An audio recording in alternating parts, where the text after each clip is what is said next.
स्वस्थ रोगमुक्त मानवीय जीवन पर डॉक्टर सुभाष पालेकर, जो कि अंतर्राष्ट्रीय ख्याति प्राप्त है, और आज के कार्यक्रम की अध्यक्षता श्री गिरीश जी गांधी, जो कि अंतर्राष्ट्रीय लेवल पर ख्याति प्राप्त है। गिरीश गांधी, इनका परिचय देने की मैं ज़्यादा ज़रूरत नहीं समझता। के माध्यम से गाँव का पर्यावरण और किसानों को लाभ पहुंचाया है अपने, और आज की कार्यक्रम की अध्यक्षता गिरीश जी गांधी करेंगे। मुख्य अतिथि के रूप में सुभाष जी पालेकर, पद्मश्री डॉक्टर सुभाष जी हमारे बीच में उपस्थित है। साथ में ही रोजी भट्टाचार्य, जो कि राष्ट्रीय लेवल पर ध्यान, योगा, एक्यूप्रेशर व उसकी परंपरागत सेलिब्रिटी है, और आज हमारे बीच में इंटरनेशनल अनेक 35 और नेशनल 35 पुरस्कार प्राप्त अतुल चौकसे जी है। और ये सभी अनेक इसमें से समृद्ध भारत से जुड़े हैं। समृद्ध भारत का एक ही लक्ष्य है, सशक्त, सक्षम, शक्तिशाली हमारा भारत बने, और उसके लिए अनेक विंग्स है। और उसकी यात्रा आज के 8 दिन पहले रामटेक से शुरुआत हुई है, फिर वो नागपुर के तहसील में जाएगी, फिर विदर्भ का दौरा करेगी, उसके बाद पूर्ण भारत का कन्याकुमारी से दौरा करेगी। अब मैं ज़्यादा समय न लेते हुए, कारण गिरीश जी को थोड़े ही समय बाद दूसरे कार्यक्रम में जाना है, ऑलरेडी 15 मिनट हम लेट चल रहे हैं, तो मैं इस कार्यक्रम को आगे बढ़ाते हुए हमारे गुप्ता जी से निवेदन करूंगा, सर्वप्रथम सुभाष जी पालेकर जी का सत्कार करें और उनका साथ देवे डॉक्टर सुनीता।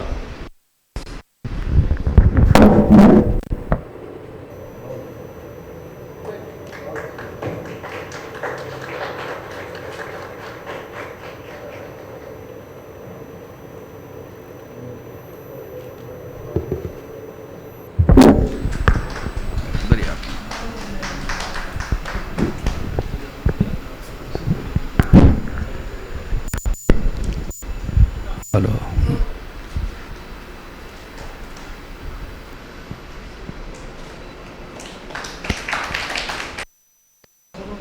गिरीश जी गांधी का सत्कार गोविंद जी पोद्दार करें, ऐसा निवेदन है।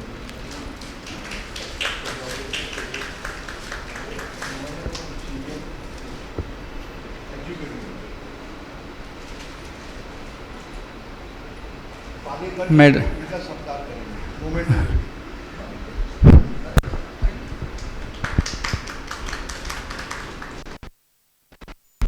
गिरीश को आगे जाना है, तो मैं आज के कार्यक्रम की रूपरेखा आपके हाथों में है।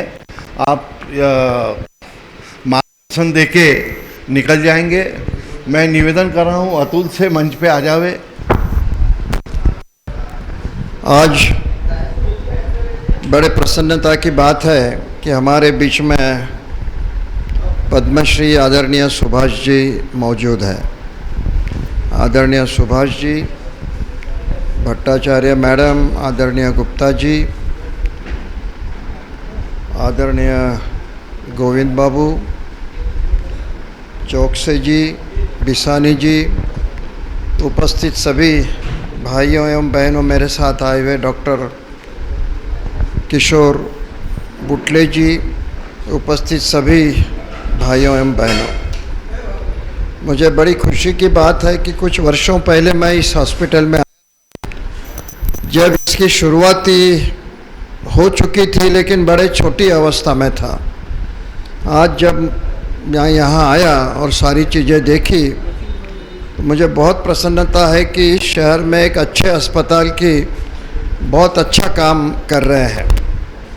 और गोविंद बाबू यूँ भी हमारे बड़े उत्साही रहे हैं शुरू से, नाम भी गोविंद है और उत्साही भी है, फिर क्या देख रहे हैं।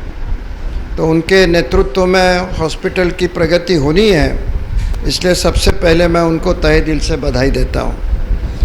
आदरणीय सुभाष जी एक ऐसा व्यक्तिमत्व है कि जिन्होंने कई वर्षों पहले, जब इसकी संकल्पना नहीं की, कि खेती इस तरह से भी हो सकती, ऑर्गेनिक फार्मिंग जिसको बोलते हैं, खेती की उन्होंने शुरुआत की और बहुत अच्छी तरह से लोगों को समझा कर बताया कि आज की जो कुछ भी हमारी सारी हर परिवार की, हर इंसान की जो ज़िंदगी है, दौड़ भाग की ज़िंदगी है, सारी तरफ हम मिलावट देखते हैं, फर्टिलाइज़र्स और इंसेक्टिसाइड्स, और उसके बाद में सारी जो नई नई दवाइयाँ आ रही है उसके कारण ज़मीनी का भी डिग्रेडेशन हो रहा है, यानी सॉइल का डिटोरिएशन बहुत बड़े पैमाने पे हो रहा है। आप लोगों में से शायद बहुत कम लोगों को मालूम होगा कि निसर्ग को 1 इंच टॉप सॉइल तैयार करने के लिए 500 से 1000 वर्ष लगते हैं। 1 इंच जमीन तैयार करने की, मिट्टी तैयार करने के लिए, यानी जिसको टॉप सॉइल बोलते हैं, वो तैयार होने के लिए नेचर को 500 से 1000 वर्ष लगते हैं, जबकि हमारे देश से लाखों टन जमीन, मिट्टी हर साल बह के जा रही है। जितना पानी का कंजर्वेशन आवश्यक है उतना ही मिट्टी का भी कंजर्वेशन आवश्यक है।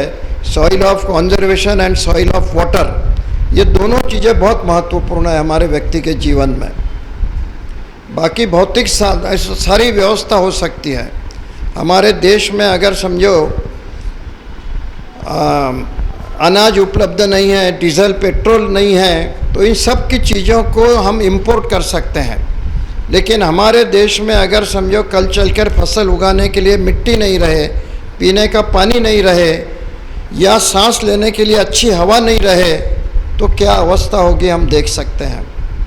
मिसेस ब्रुटलैंड नाम की एक नॉर्वे की प्राइम मिनिस्टर हुई थी और उनके नेतृत्व में एक भारत, यानी यूएनओ ने भारत और एशिया की सिचुएशन क्या है, पर्यावरणीय स्थिति क्या है, इसके बारे में अध्ययन करने के लिए वो कमेटी बनाई गई थी।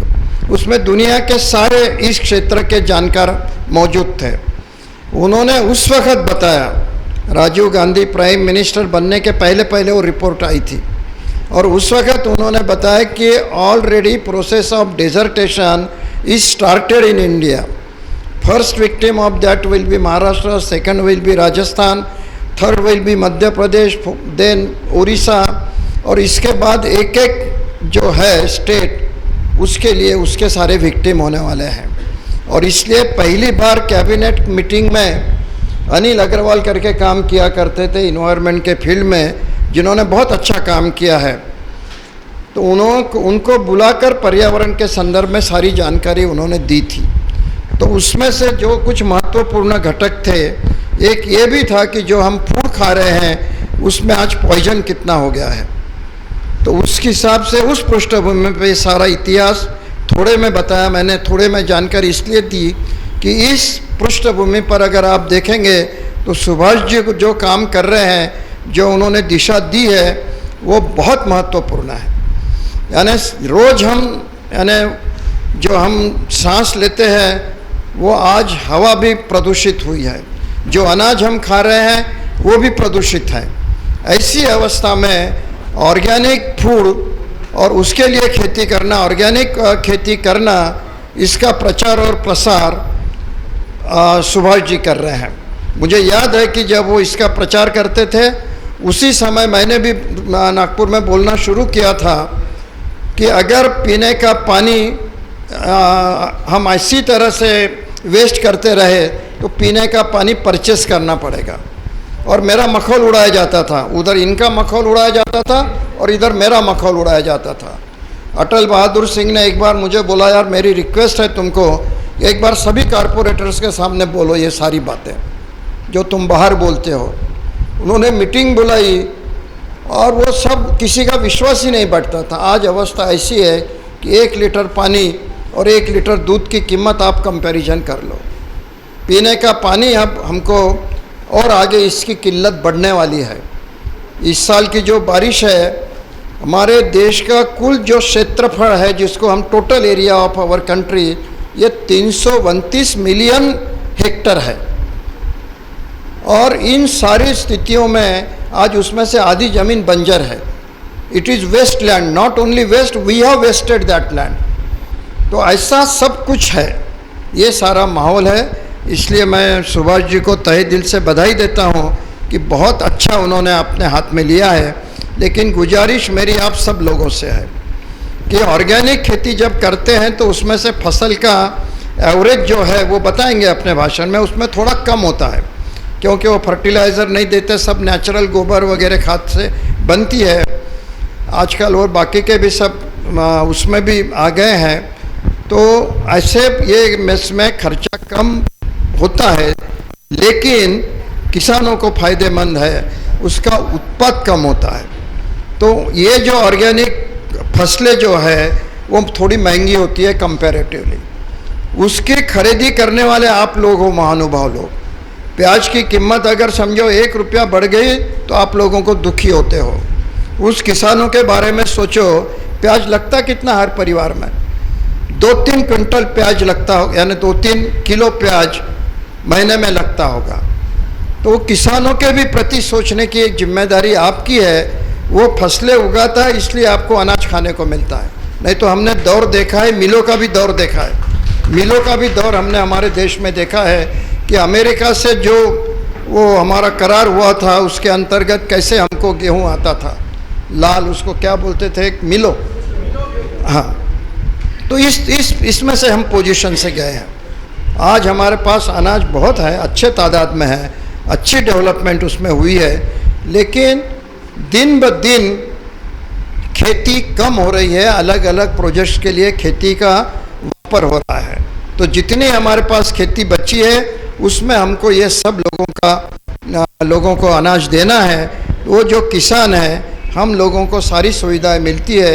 एक बारिश से फसल बिगड़ जाती है किसानों की, और एक आधी बारिश आई ज़्यादा हो गई तो उसके भी कारण बिगड़ जाती है। ऐसे स्थिति में बरसों से वो खेती कर रहा है। और ऐसा बोला जाता है भारतीय किसान के बारे में कि भारतीय किसान कर्जे में जन्म लेता है, कर्जे में ही जीता है और कर्जे में ही मरता है।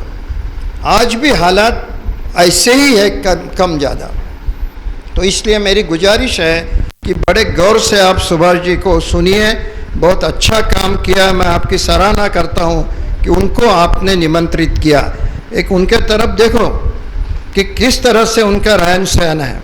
इसी तरह से वो रहे पद्मश्री मिलने के बाद में कोई उनमें तो छोटा सा अगर एक आधा पुरस्कार मिल जाता है तो कॉलर टाइट करके रहने वाले लोग मैंने बहुत देर नहीं आए, बस से आए वो।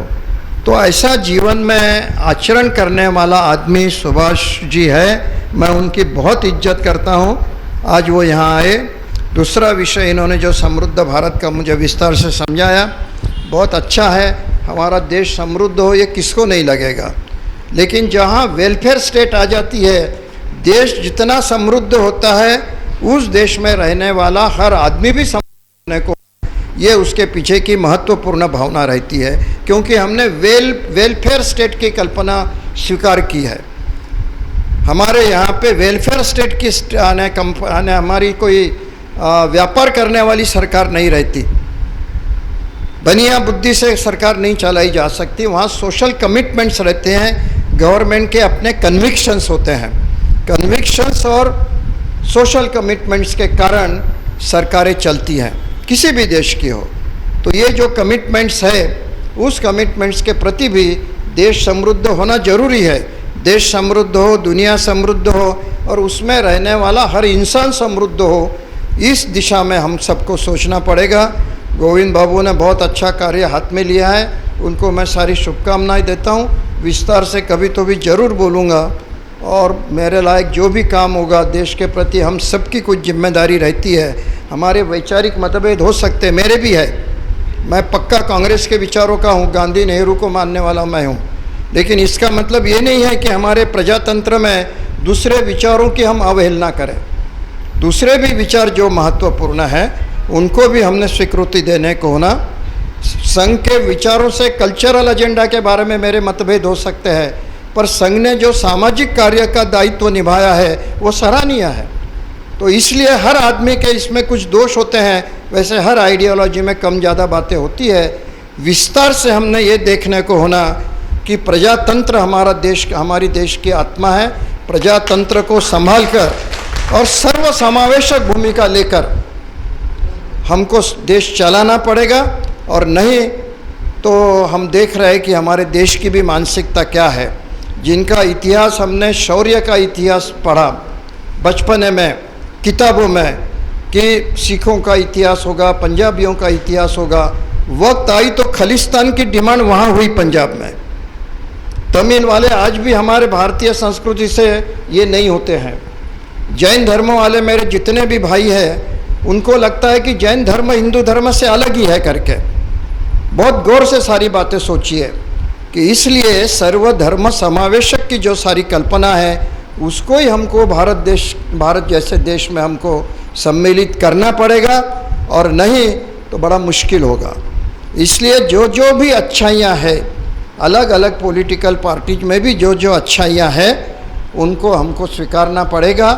और जो अभी हमने देखा G20 जैसा एक संगठन दुनिया का सबसे पावरफुल संगठन है, उसका अभी हम लोगों ने यहाँ पर हमारे प्राइम मिनिस्टर के नेतृत्व में वहाँ शिखर सम्मेलन हुआ। अच्छी बात है।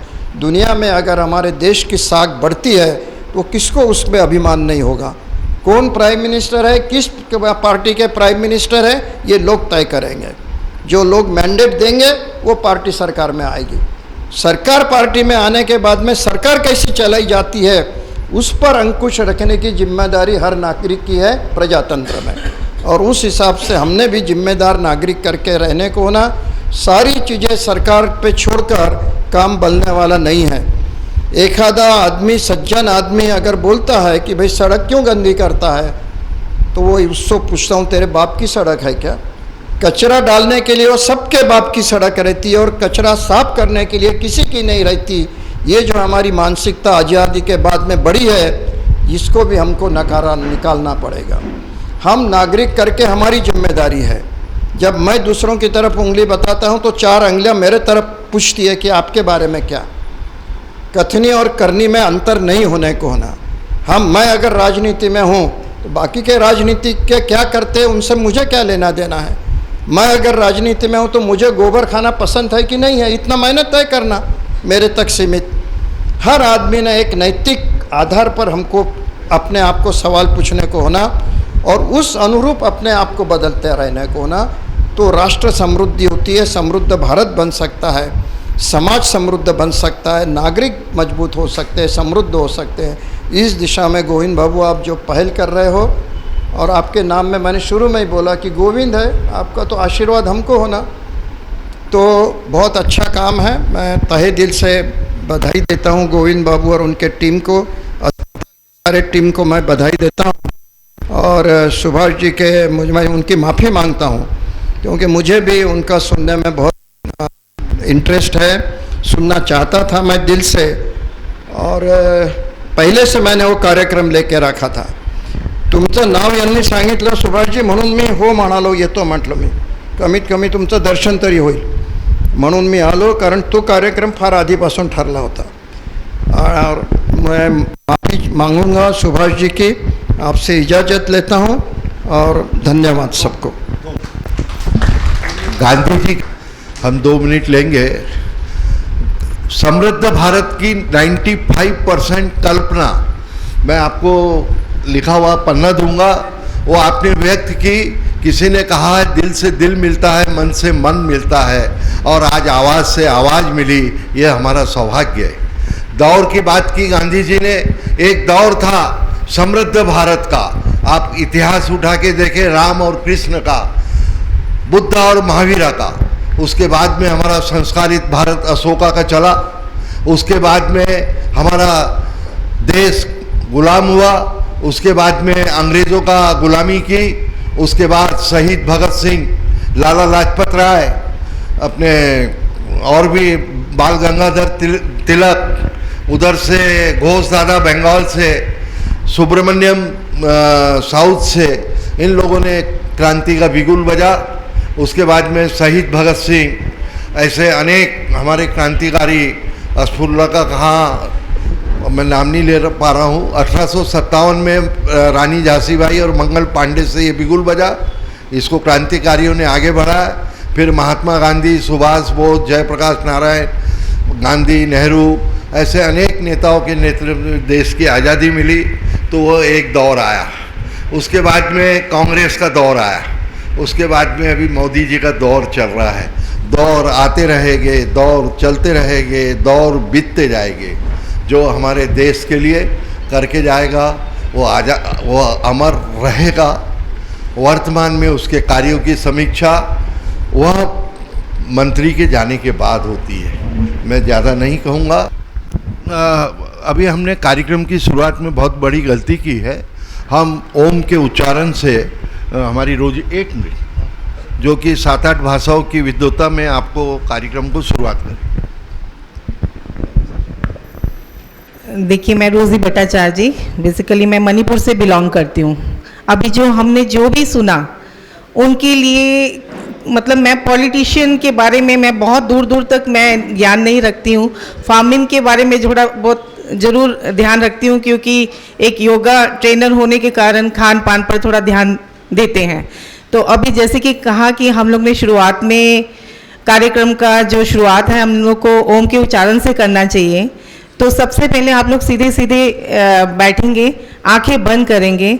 इससे 1 सेकेंड में जो आप लोग क्या अनुभव करते हैं अपनी बॉडी के साथ में, वो आप लोगों को ज्ञान होना बहुत ज़रूरी है। तो मैं चाहूँगी सारे अपनी अपनी आंखें बंद कर लें, लंबी श्वास भरें, इनहेल एंड एक्सेल। लंबी श्वास भरते हुए श्वास को धीरे धीरे छोड़ें, और एक बार श्वास को भरें और श्वास को छोड़ें।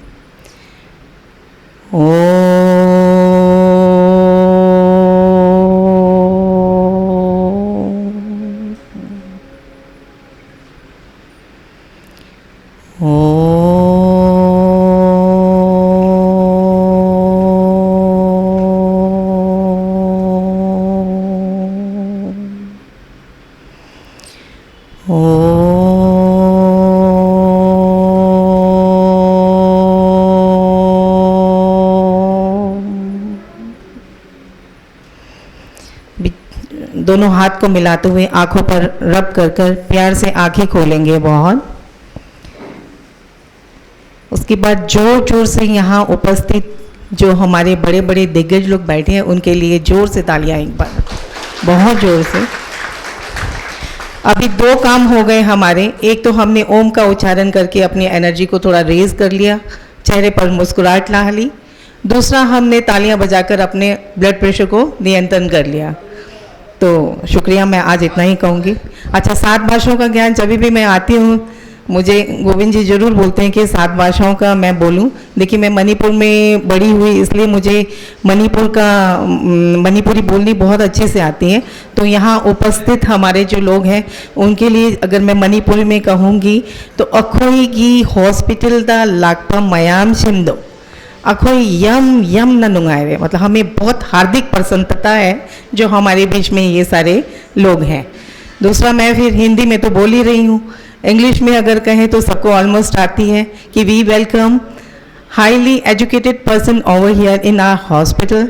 सो let me tell you, please clap for them once again. Thank you. अब मैं बोलूँगी मारवाड़ी में, क्योंकि मैं पली बड़ी मारवाड़ियों के बीच में मैं एक मतलब पंजाबी में हूँ, बंगाली में मेरी शादी हुई, मारवाड़ियों के बीच में रही, आज तक मैंने नॉनवेज को छुआ नहीं है। तो मैं इसलिए मारवाड़ियों को भी बहुत ज़्यादा सम्मान करती हूँ कि उनसे मुझे बहुत कुछ लाइफ में सीखने के लिए मिला है। तो आड़ा माका हॉस्पिटल में जिका बड़ा बड़ा दिग्गज लोग हैं आकर लिए एक बार फिर से थे लोग जोर से क्लैपिंग कर दो। मैं लोग बहुत बहुत आभारी हैं, हॉस्पिटल की तरफ से ही मैं थैंक यू बोलूँगी। और मराठी में सीखने की कोशिश कर रही हूँ, बाकी रह गई नेपाली भी थोड़ी बहुत मैं बोल लेती हूँ, और बाकी रह गई और क्या रह गया, या पंजाबी। हाँ पंजाबी। ਇੱਥੇ ਆਏ ਹਾਈਲੀ ਐਜੂਕੇਟਡ ਪਰਸਨੈਲਿਟੀ ਜਿਹੜੇ ਹੈਗੇ ਨੇ ਉਹਨਾਂ ਦਾ ਅਸੀਂ ਲੱਖ ਲੱਖ ਸ਼ੁਕਰਾਨਾ ਕਰਦੇ ਹਾਂ ਜੋ ਇਹਨਾਂ ਨੇ ਆਪਣਾ ਕੀਮਤੀ ਵਕਤ ਲਿਆ ਕੱਢ ਕੇ ਸਾਡੇ हॉस्पिटल पे आए। तो एक बार जोर दी तालियां हो जान। बंगाली में भी बोल, अभी बंगाली में भी बोलना है। আমাদের হসপিটালে এখানে আসার আমাদের উপস্থিত মহান দিগ্গজ যারা এখানে এসেছে তারার জন্য একবার জোরের ক্ল্যাপিং করবেন সবাই। Thank you. ये है और आपके सानिध्य में नागपुर के अनेक मिनिस्टर, एमएलए, एमपी बने हैं, वो भी हमारे बीच में उपस्थित है। अनेक कार्यकर्ता जो बाहर खड़े हैं वो कृपया अंदर आ जाए। उनका नाश्ते का अरेंजमेंट दूसरे रूम में है, वो बाद में करेंगे। और इस कार्यक्रम में अब ज़्यादा समय न लेते हुए सर्वप्रथम जो टीवी वाले आए हैं वो सुभाष जी का इंटरव्यू अभी नहीं, आधे घंटे बाद लेंगे। अभी मेन टॉपिक पे सुभाष जी बोलेंगे, उसके बाद में संवाद होगा और संवाद के बाद में जैसा भी कार्यक्रम आगे बढ़ेगा बढ़ेगा। आप बीच में आ जाइए। ये माइक स्टैंड मंच पर विराजमान माननीय श्री जगदीश गुप्ता जी और हमारे भगवान दास जी राठी जी और हमारी भट्टाचार्य जी, रोजी भट्टाचार्य जी, हमारे गोविंद भाई और हमारे प्रवचनकार पुरोहित जी, हमारे बरबटी जी, हमारे सब साथी यहाँ बैठे हैं। और इस समृद्ध भारत अभियान के सम्माननीय कार्यकर्ता, जब इन्होंने गोविंद भाई जी ने इस संस्था का गठन किया तो उन्होंने मुझे संदेश भेजा और एक समूह बनाया व्हाट्सएप पे, उसमें मुझे भी सम्मिलित किया गया। उनका फ़ोन आया, मैंने गोविंद भाई ये क्या है, समृद्ध भारत क्या है, ये एनजीओ है या स्वयंसेवी संगठन है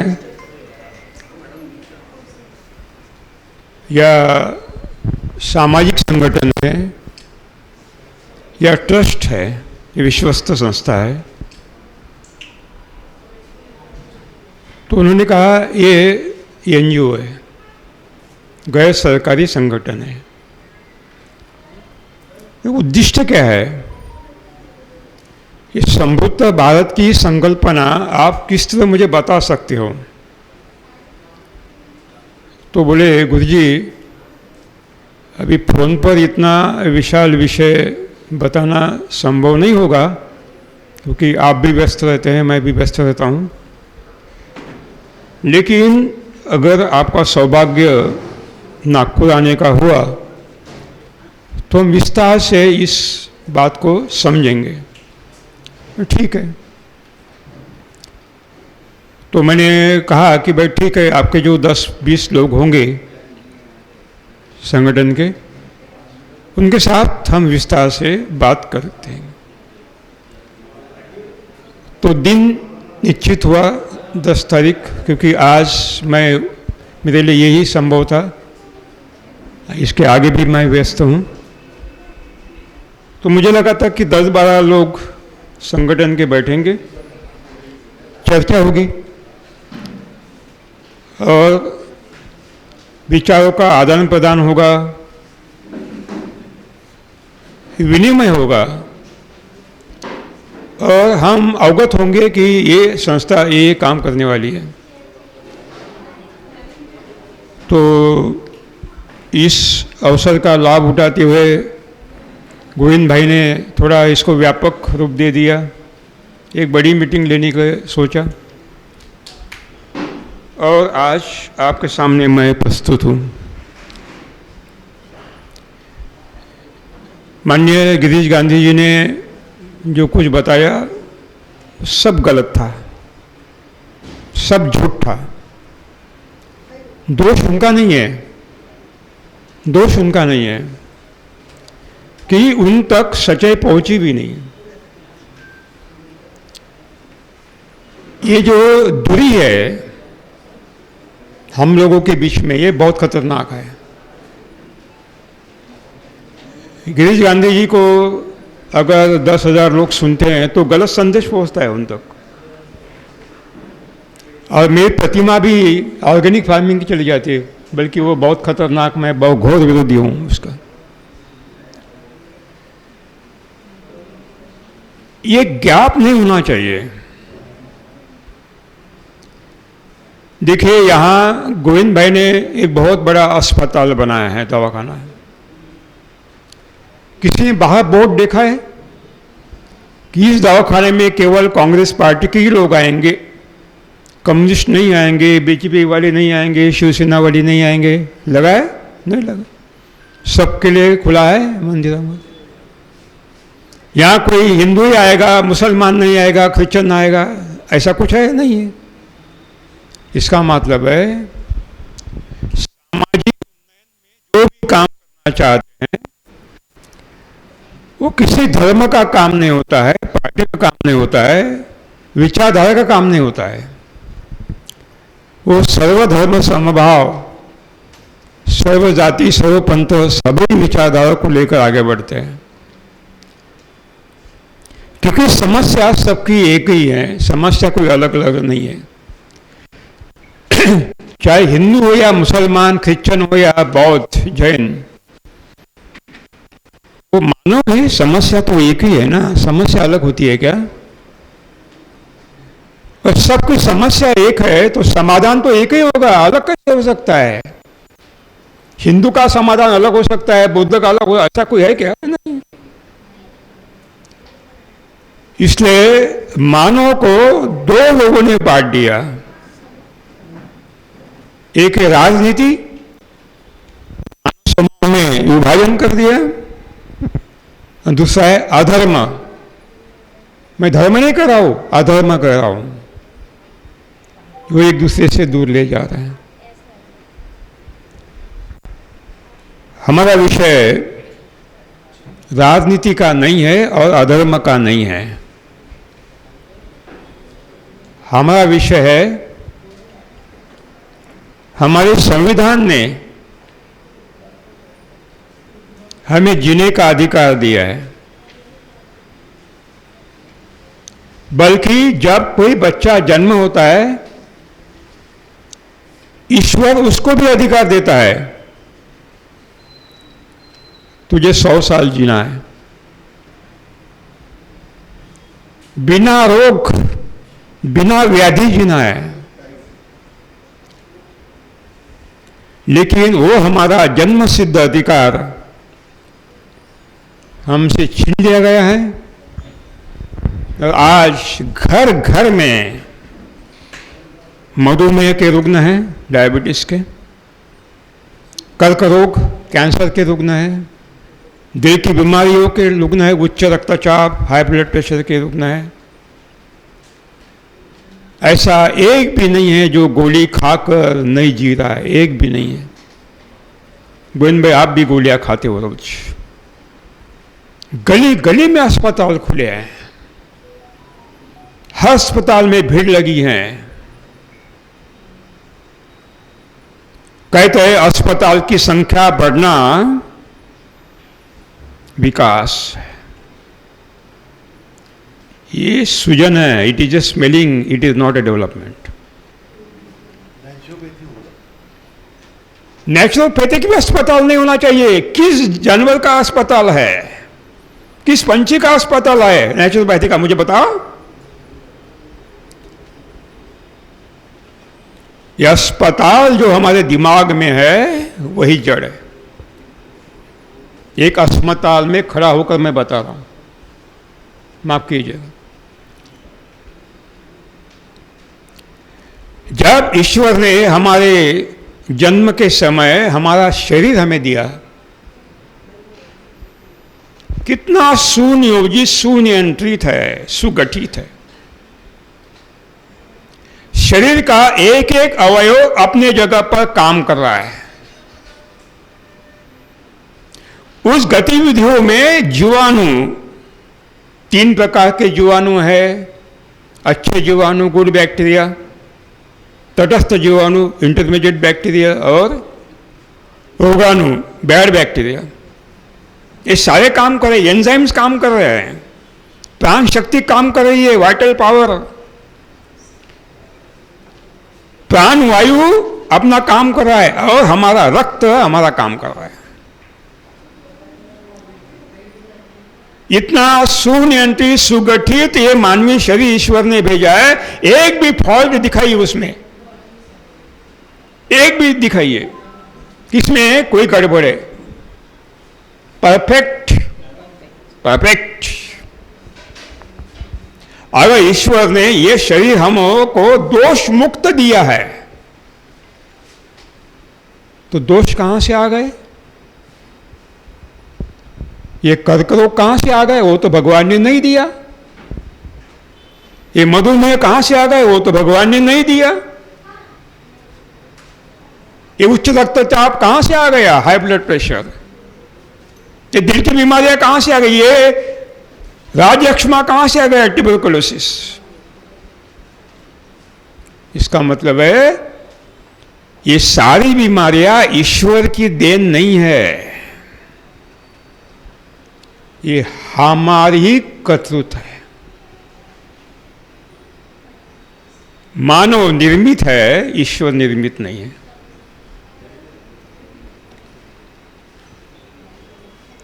तो ईश्वर को दोष क्यों दे रहे हो? कैंसर वाला भजन पूजन कर रहा है, भगवान मुझे बचाओ, भगवान मुझे बचाओ। अरे क्यों झंझट में डाला, मुझे क्यों कैंसर दिया? अच्छा भगवान ने कैंसर दिया? भगवान कभी कैंसर से मारता है क्या? मूर्ख। इसका मतलब है हमारे मन में बहुत सारी गलत फहमियां हैं स्वास्थ्य के बारे में।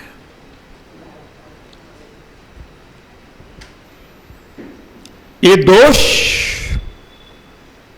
मानव निर्मित है, बीमारियां मानव निर्मित है।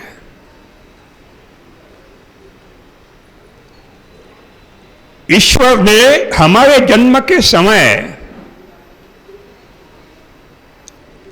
हर बीमारी से शरीर मुक्त हो।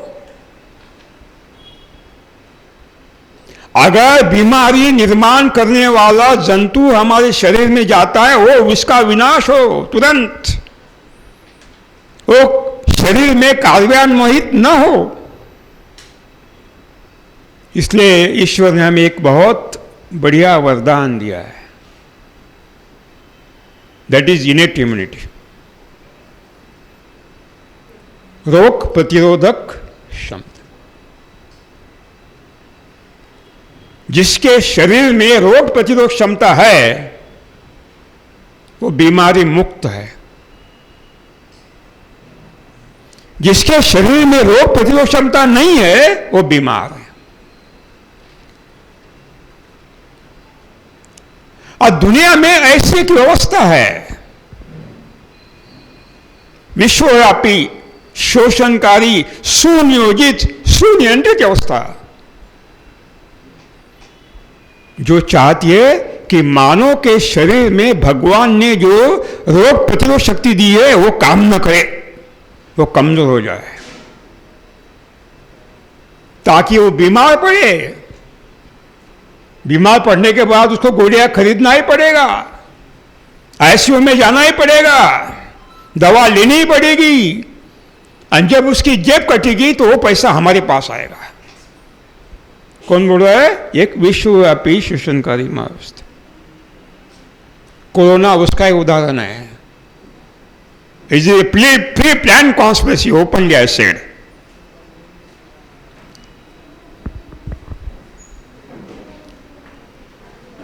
ये आपस में मत बोलिए, पीछे कर्मचारी आपस में मत बोलिए।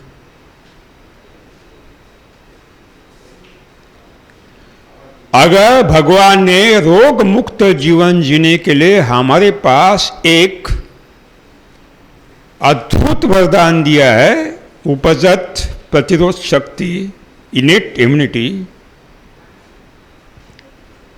हमारा दायित्व बनता है कि सदा उसको बलवान रखे, कार्यान्वित रखे।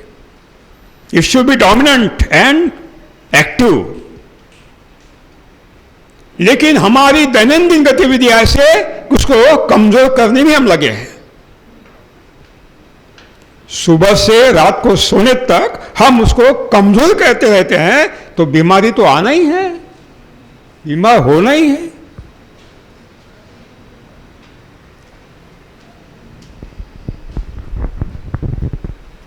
आज का विषय है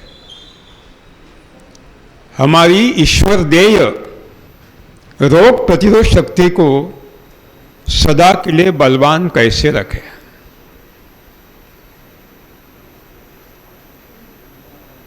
एक बात ख्याल में रहे, दवा किसी भी बीमारी की उपाय नहीं है। Medicine is not a solution, दवा उपाय नहीं है। हमारी रोग प्रतिरोध शक्ति को बलवान बनाना ही सही उपाय है।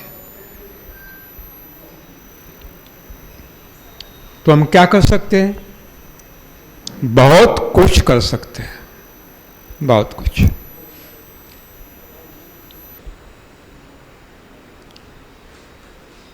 ये रोग प्रतिरोध शक्ति बलवान कब बनती है? जब हम रोज जहर मुक्त, पॉइजन फ्री, पोषण मूल्यों से संपृक्त, saturated by all nutrients, alkaline, अल्कधर्मी, नॉट एसिडिक, अल्कधर्मी, फाइबर समृद्ध भोजन लेते हैं, तब हमारी इनेट इम्यूनिटी बलवान होती है। क्या क्या बताया मैंने? भोजन कैसे चाहिए? जहर मुक्त, पॉइजन फ्री, नंबर 1। ये बहुत सारे आहार विशेषज्ञ आते हैं। एक बहुत बड़ी व्यक्ति है, बोलते कुछ नहीं करना है, 55 मिनट में भोजन करना है, बाकी कुछ भी खाओ।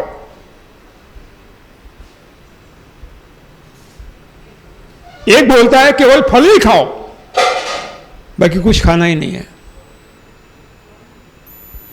कोई बोलता है खाना खाने के पहले पानी पियो, दूसरा बोलता है खाने के समय पानी पियो, तीसरा बोलता है खाना खाने के बाद 1.5 घंटे बाद पानी पियो। अरे क्या चल रहा है भाई? आपस में समझौता तो कर लो, एक वाक्य तो लगाओ। और बड़े बड़े नाम है, किसका नाम है लो? मेरे मित्र है सब। ये चौकसे जी बहुत बड़ा काम किया है, इन्होंने काम किया है। चाहे रेगिस्तान हो या बर्फीली, जहां हवाएं चलते हो, लड़ाख, चलते हुए गए हैं, दौड़ते हुए। ये ताकत कहां से आ गई? ये क्षमता कहां से आ गई? जहर मुक्त। अभी कुछ दिन पहले नागपुर में एक कार्यक्रम हुआ था, बहुत बड़ा कार्यक्रम था। लगभग कितने हुए थे वीरेंद्र? 600 लोग थे। तब हमारे खादरवली साहब आए थे, मिलेट पर काम कर रहे हैं। अवधेश जी आए थे। उन्होंने कहीं भी एक वाक्य भी नहीं कहा कि जहर मुक्त खाइए, बिल्कुल नहीं कहा। क्यों नहीं कहा? मिलेट खाना है ठीक है, लेकिन कौन सा मिलेट खाया है? जय बोला या जहर मुक्त? नहीं बोला। पहली बात जहर मुक्त। दूसरी बात पोषण मूल्यों से संपृक्त, saturated by all essential nutrients. एक पोटेशियम की कमी होती है ना, बीमारी आती है। एक मैग्नीशियम की कमी होती है, बीमारी आती है। चाहे मिनरल इम्बैलेंस हो या चाहे हार्मोनल इम्बैलेंस हो। इसलिए जड़ मुक्त, पोषण मूल्यों से संपृक्त, अल्कलाइन, अल्कधर्मी, एसिडिक नहीं, आम्लधर्मी नहीं, अल्कधर्मी और फाइबर समृद्ध भोजन।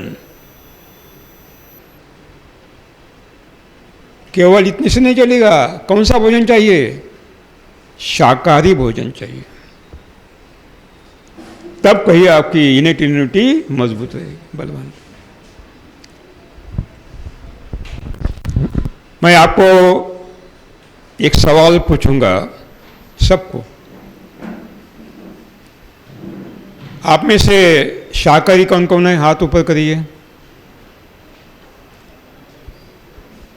नहीं है, ओके। और मांसाहारी कौन कौन है? 1 2 3। नहीं, आप, ये चर्चा है हमारी। जो प्रामाणिकता से हाथ ऊपर करिए, ठीक है। आप सभी लोग झूठ बोल रहे हैं। मैं छोड़कर कोई भी यहां शाकाहारी नहीं है और कोई भी मांसाहारी नहीं है तो मिश्राहारी है। और मिश्राहार ईश्वर की व्यवस्था में नहीं है। मिश्राहार व्यवस्था में नहीं है। एक तो शाकाहारी है, नहीं तो मांसाहारी है। क्यों झूठ बोल रहे हो? क्या आपके विरोध में पुलिस में रिपोर्ट दर्ज करना है?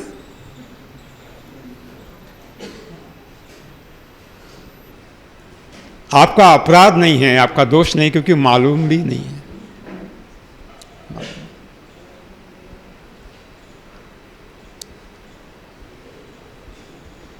शाकाहार माने वनस्पति जन्य आहार।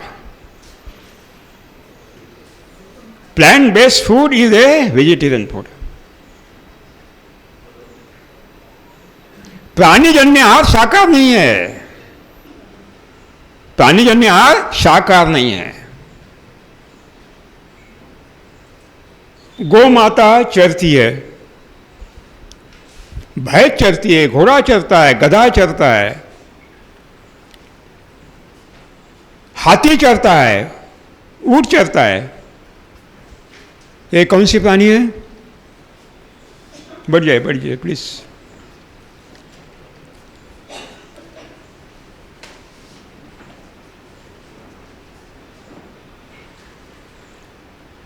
गुन भाई, आप भी बढ़ जाइए, क्योंकि आपको भी सुनना है। मैं तो पूरी वीडियो सुनूंगा। नहीं, आपको सुनना है, आपको सुनना। अभी क्या है, दूसरे भी टेंशन हो गए ना, कुछ कार्यक्रम चेंज। नहीं, कोई टेंशन मत लीजिए। वो उच्च रक्तचाप बढ़ेगा और दवाखाने खोलने पड़ेंगे। बैठते, प्लीज कीप क्वाइट।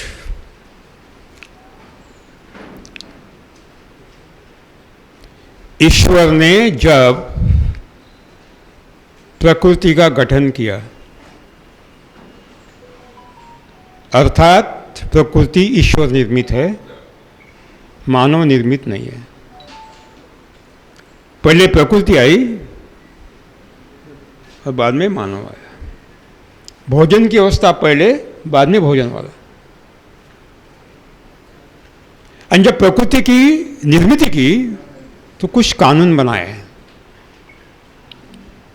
पहला कानून, शाकाहारी शाकाहार ही करेगा। शाकाहारी शाकाहार ही करेगा। कानून नंबर 2, कुछ भी हो जाए, शाकाहारी मांसाहार नहीं करेगा। कुछ भी हो जाए, शाकाहारी मांसाहार कभी नहीं करेगा। तीसरा कानून, मांसाहारी केवल शाकाहारी प्राणी को ही खाएगा। मांसाहारी प्राणी केवल शाकाहारी प्राणी को ही खाएगा। चौथा कानून, मांसाहारी शाकाहार नहीं करेगा।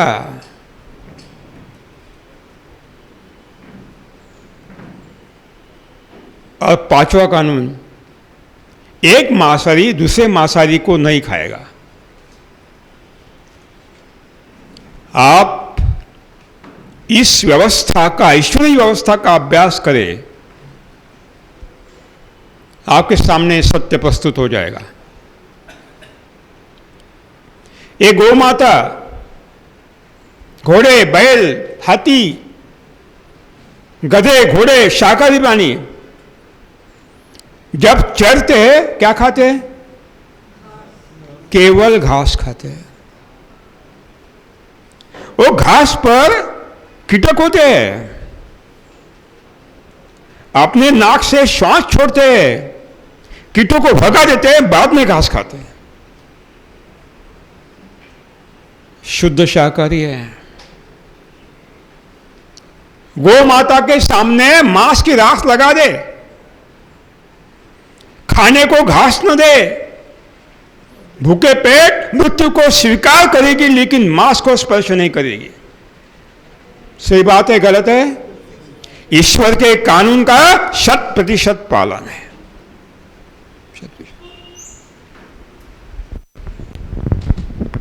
मानव विकास के अलग अलग अवस्थाओं में और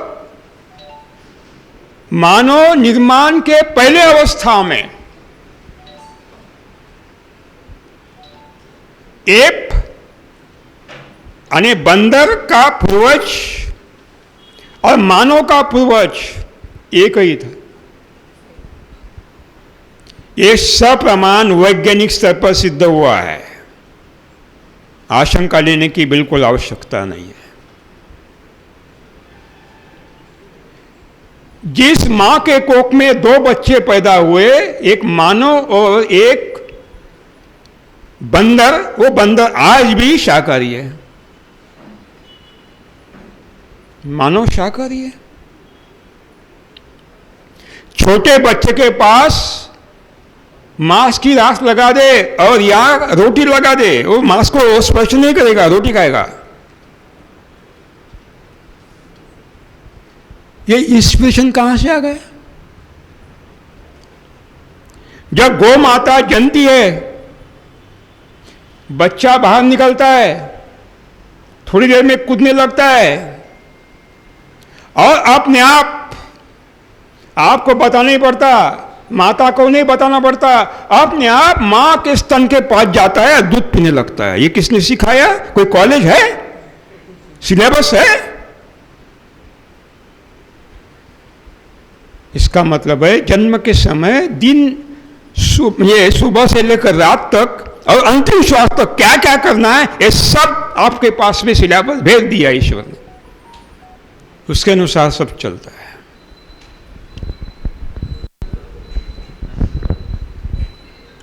ये आदेश ईश्वर का। हर प्राणी शर्त पहले स्वीकार करता है। अगर मानो ईश्वर निर्मित शाकाहारी है, ये मांसाहार कहां से आ गया? कहां से आ गया? अरे वही जड़ है, वही जड़ है, वही जड़ है बीमारियों की। शाकाहार माने वनस्पति जन्य आहार। पेड़ पौधों को जो पत्ते लगते, फूल लगते, फलियां लगती हैं, फल लगते, कंदमूली, वही उसका आहार है। लेकिन दूध शाकाहार नहीं है, दही शाकाहार नहीं है, घी शाकाहार नहीं है, लेकिन मांसाहार भी नहीं है। दूध, दही, घी वनस्पति जन्य आहार नहीं है, किसी पेड़ पौधों को लगता नहीं है। दूध देने वाली गाय है, वो प्राणी है, पेड़ पौधा नहीं है। दूध देने वाला भैंस प्राणी है, पेड़ पौधा नहीं है। इसका मतलब है दूध, दही, घी वनस्पति जन्य आहार नहीं है, प्राणी जन्य आहार है, मानी शाकाहार नहीं है। बहन जी झूठ बोलिए आप। पकड़ी गई, पकड़ी गई। यही गलती है, यही गलती है, यही गलती है। यहां माता बहने बैठी, काट दिया जाता है, माता जबरन काटती है, उसको क्या क्या लगाती है, करेला का रस लगाती है और सब, तब गौ माता का दूध देती है। क्या होता है बहन जी, गौ माता का दूध पिलाने के बाद कुछ दिन तक बच्चे को क्या होता है, डिसेंट्री होती है ना, हाँ, और फिर अस्थमा होने लगता है, रिएक्शन होती है। इसका मतलब क्या है, शरीर ने नकार दिया है, आप जबरन पिला रही हो। ईश्वर की व्यवस्था में नकार रहा है, लेकिन आप जबरन पिला रही हो, आप उस पर बलात्कार कर रही हो। ये गलत है, गलत।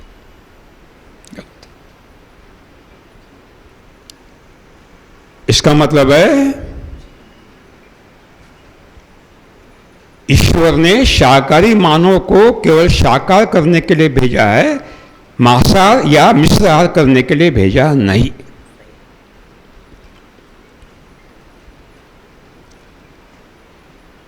गौ माता खड़ी है, आप कितना भी प्रार्थना करो, आप सिद्धहस्त हो, अष्टमा सिद्धि, आपके घर में पानी भरते, अरे आप प्रार्थना करो, वो दूध नहीं देगी। माता दूध दे, दूध दे, दूध दे, दूध नहीं देगी, बछड़े के मुंह में दूध डालेगी। आपको जबरन बोलना पड़ता है, जबरन पाव बांधना पड़ता है, जबरन बोलना पड़ता है। इसका मतलब है वो संदेश देती है, अरे मेरा दूध मत पी, मत निकाल। मेरे दूध पर किसका अधिकार है, बछड़े का अधिकार है, बछड़े का अधिकार। लेकिन गौ माता को कोई सुनता नहीं, कोई सुनता नहीं, माता बोलता है लेकिन माता का सुनता नहीं। ये कैसा बच्चा है? अगर दूध का आवश्यकता है मानव शरीर को, दही की, घी की आवश्यकता है, हाथी कितना बड़ा बलवान प्राणी है, अमोघ बाहुबल है, अमोघ बाहुबल। एक झटके से वो पेड़ उखाड़ सकता है, इतना बाहुबल। क्या खाता है? केवल घास खाता है। इसका मतलब है शरीर को जितनी चर्बी की आवश्यकता है, फैट की, स्निग्धांश की, उसमें है, घास में। प्रोटीन की जितनी आवश्यकता है घास में है, कार्बोहाइड्रेट की जितनी आवश्यकता घास में है, जीवन सत्व विटामिन जितनी आवश्यकता घास में है, और मिनरल क्षारों की जितनी आवश्यकता घास में है, पूरा का पूरा घास में है।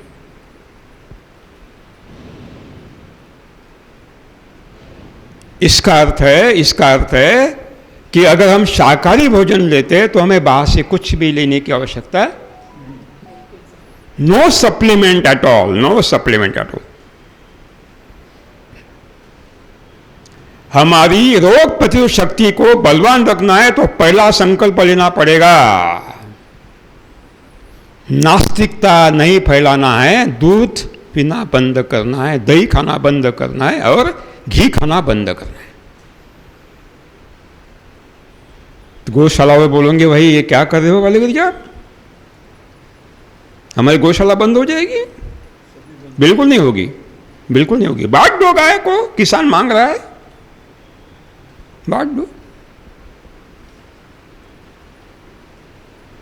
पहली बात,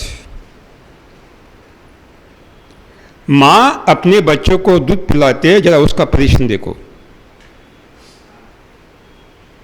और गाय के दूध में कितना न्यूट्रिएंट है उसका परीक्षण देखो।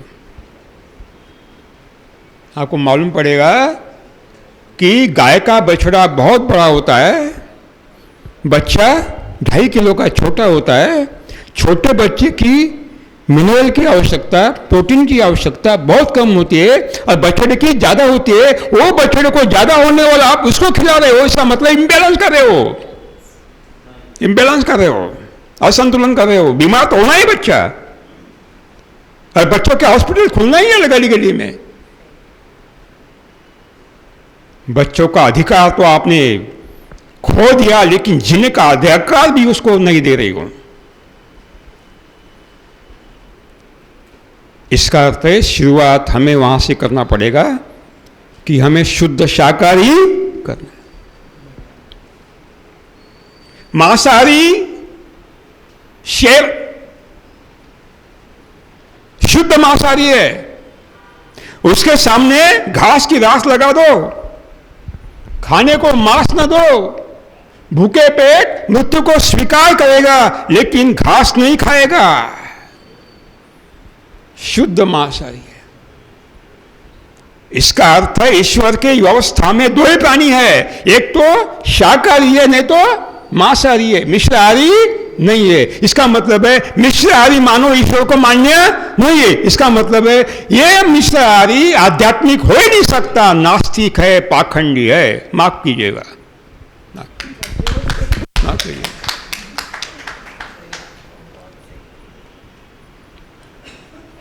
तो शुरुआत वहां से होनी है। नंबर 2, मानव छोड़कर एक भी प्राणी दिखाइए मुझे प्रकृति में, मानव छोड़कर एक भी प्राणी दिखाइए जो सभी मां का दूध छोड़कर दूसरे पानी का दूध पीता है। Show me single example in entire nature. है कोई प्राणी?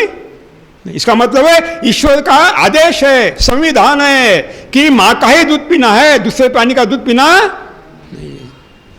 ईश्वर का आदेश तो आप मानते ही नहीं हो और आध्यात्मिक कर रहे हो।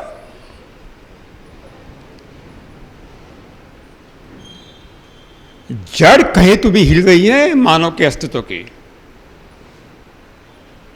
Root causes are totally disturb.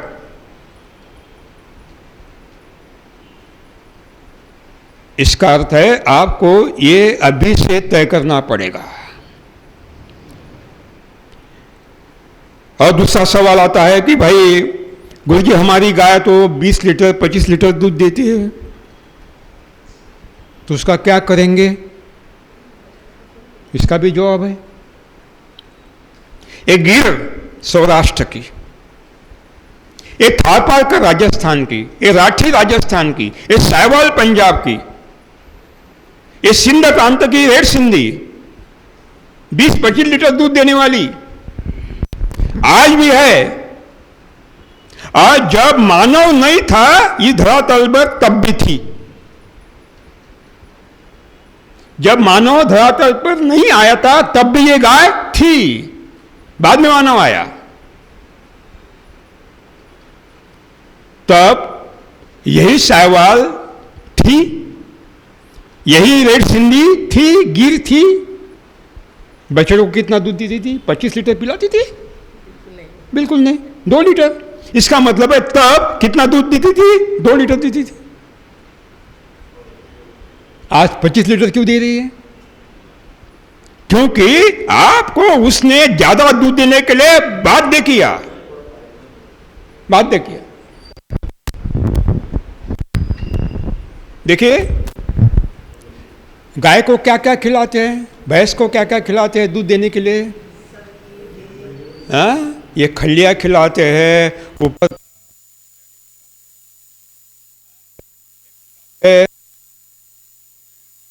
खिलाते और इंजेक्शन भी खिलाते हैं ज्यादा दूध देने के लिए। क्यों भाई? दिल्ली में एक मीटिंग प्लानिंग कमीशन ने आयोजित की थी, नीति आयोग ने। एक बहुत बड़े गौशाला के महंत थे। मैंने उनको पूछा कि आप क्या खिला रहे हो? बोले हम गुड़ खिलाते हैं, ये खिलाते हैं, वो खिलाते हैं, वो खिलाते हैं, वो खिलाते हैं, वो खिलाते हैं, वो खिलाते हैं। लेकिन ऐसा ही है? बोले हाँ।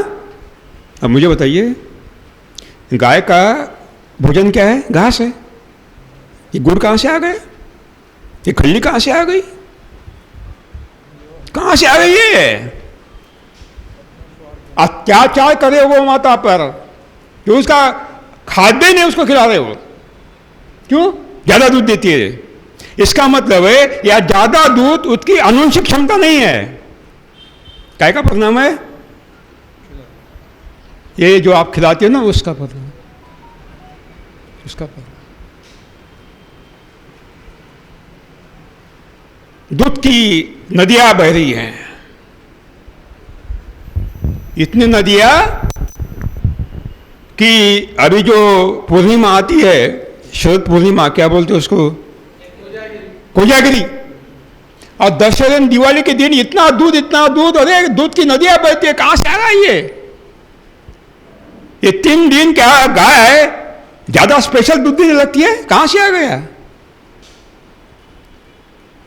महाराष्ट्र विधानसभा में एक निर्दलीय सदस्य ने भर सभा में पूछा था कि जितना दूध हमें चाहिए दुगुना दूध आ रहा है। मैंने जितना दूध गाय देती है उससे दुगुना दूध मार्केट में आ रहा है। कहां क्या है? दुगुना दूध कहां से आ रहा है? जो पैकेट आप लेते हैं ना दूध का, वो दूध है क्या क्या है भगवान को भी मालूम नहीं। मैंने भगवान को फोन पर पूछा था, बोले मुझे भी मालूम नहीं। अरे दूध मानवीय आहार ही नहीं है तो क्यों पीछे लग रही हो? क्यों पीछे लग रहे हो?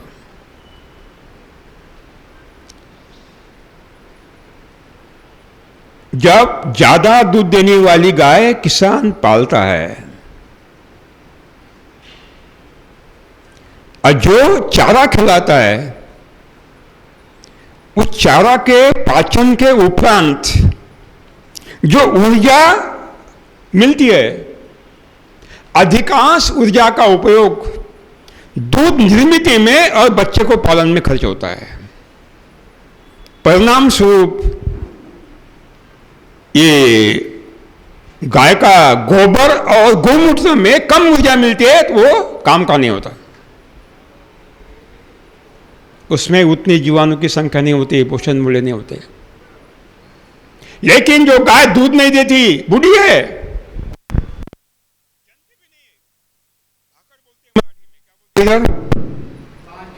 बांझ गाय, बूढ़ी बूढ़ी, उसका गोबर गौमूत्र खेती के लिए अद्भुत है, अमृत है, अमृत है। क्योंकि जो ऊर्जा मिलती है सारा का सारा कहां जा रही है? इधर जा रहा है गोबर गौमूत्र में। क्योंकि बच्चा देती नहीं तो बच्चा पालन के खर्च होने की आवश्यकता नहीं और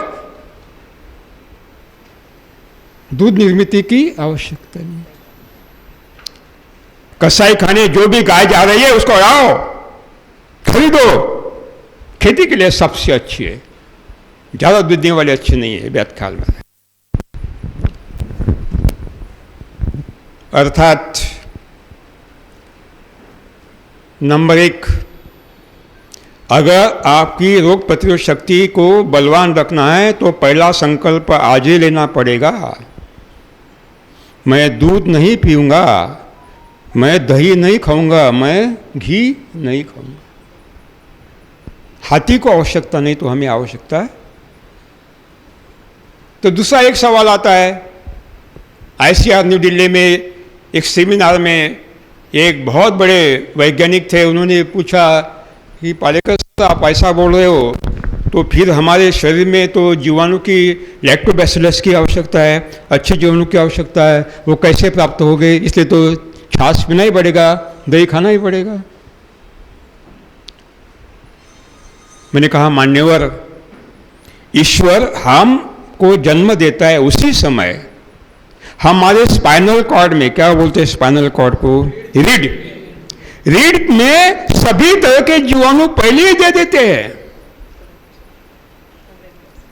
All beneficial effective microorganisms which are good bacterias पहले दे देते हैं, ताकि शरीर का कोई बैक्टीरिया खत्म हो गया तो उसमें से वो नव निर्माण हो। ये लगातार चलता है। सही बात है डॉक्टर साहब? आप क्या करते हो? रीढ़ में से निकालते हो ना बैक्टीरिया, उसका गुणन करते हो। अगर भगवान ने पहले से दिया है तो दही खाने की क्या आवश्यकता है?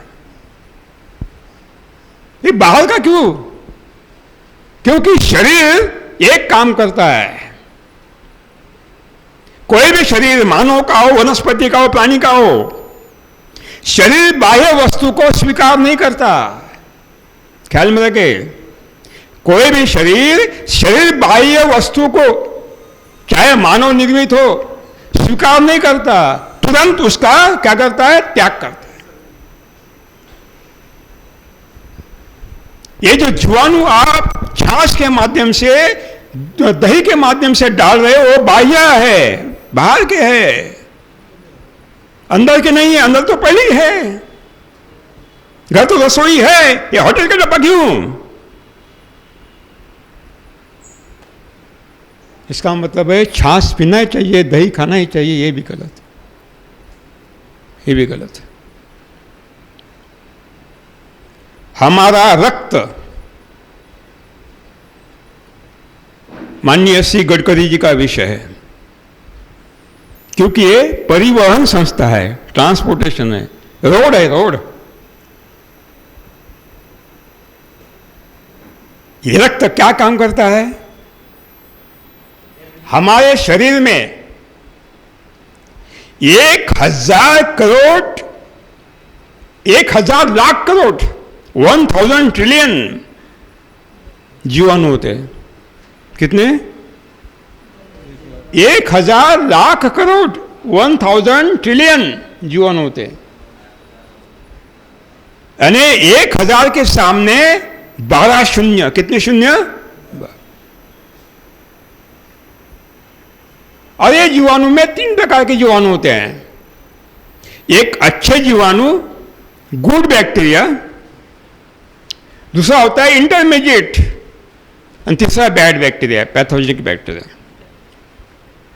गुड बैक्टीरिया कम संख्या में होते हैं, बैड बैक्टीरिया कम संख्या में होते हैं, और ये तटस्थ जीवाणु है वो ज्यादा संख्या में होते हैं। ये कहां बैठे होते हैं? दीवार पर खड़े होते हैं,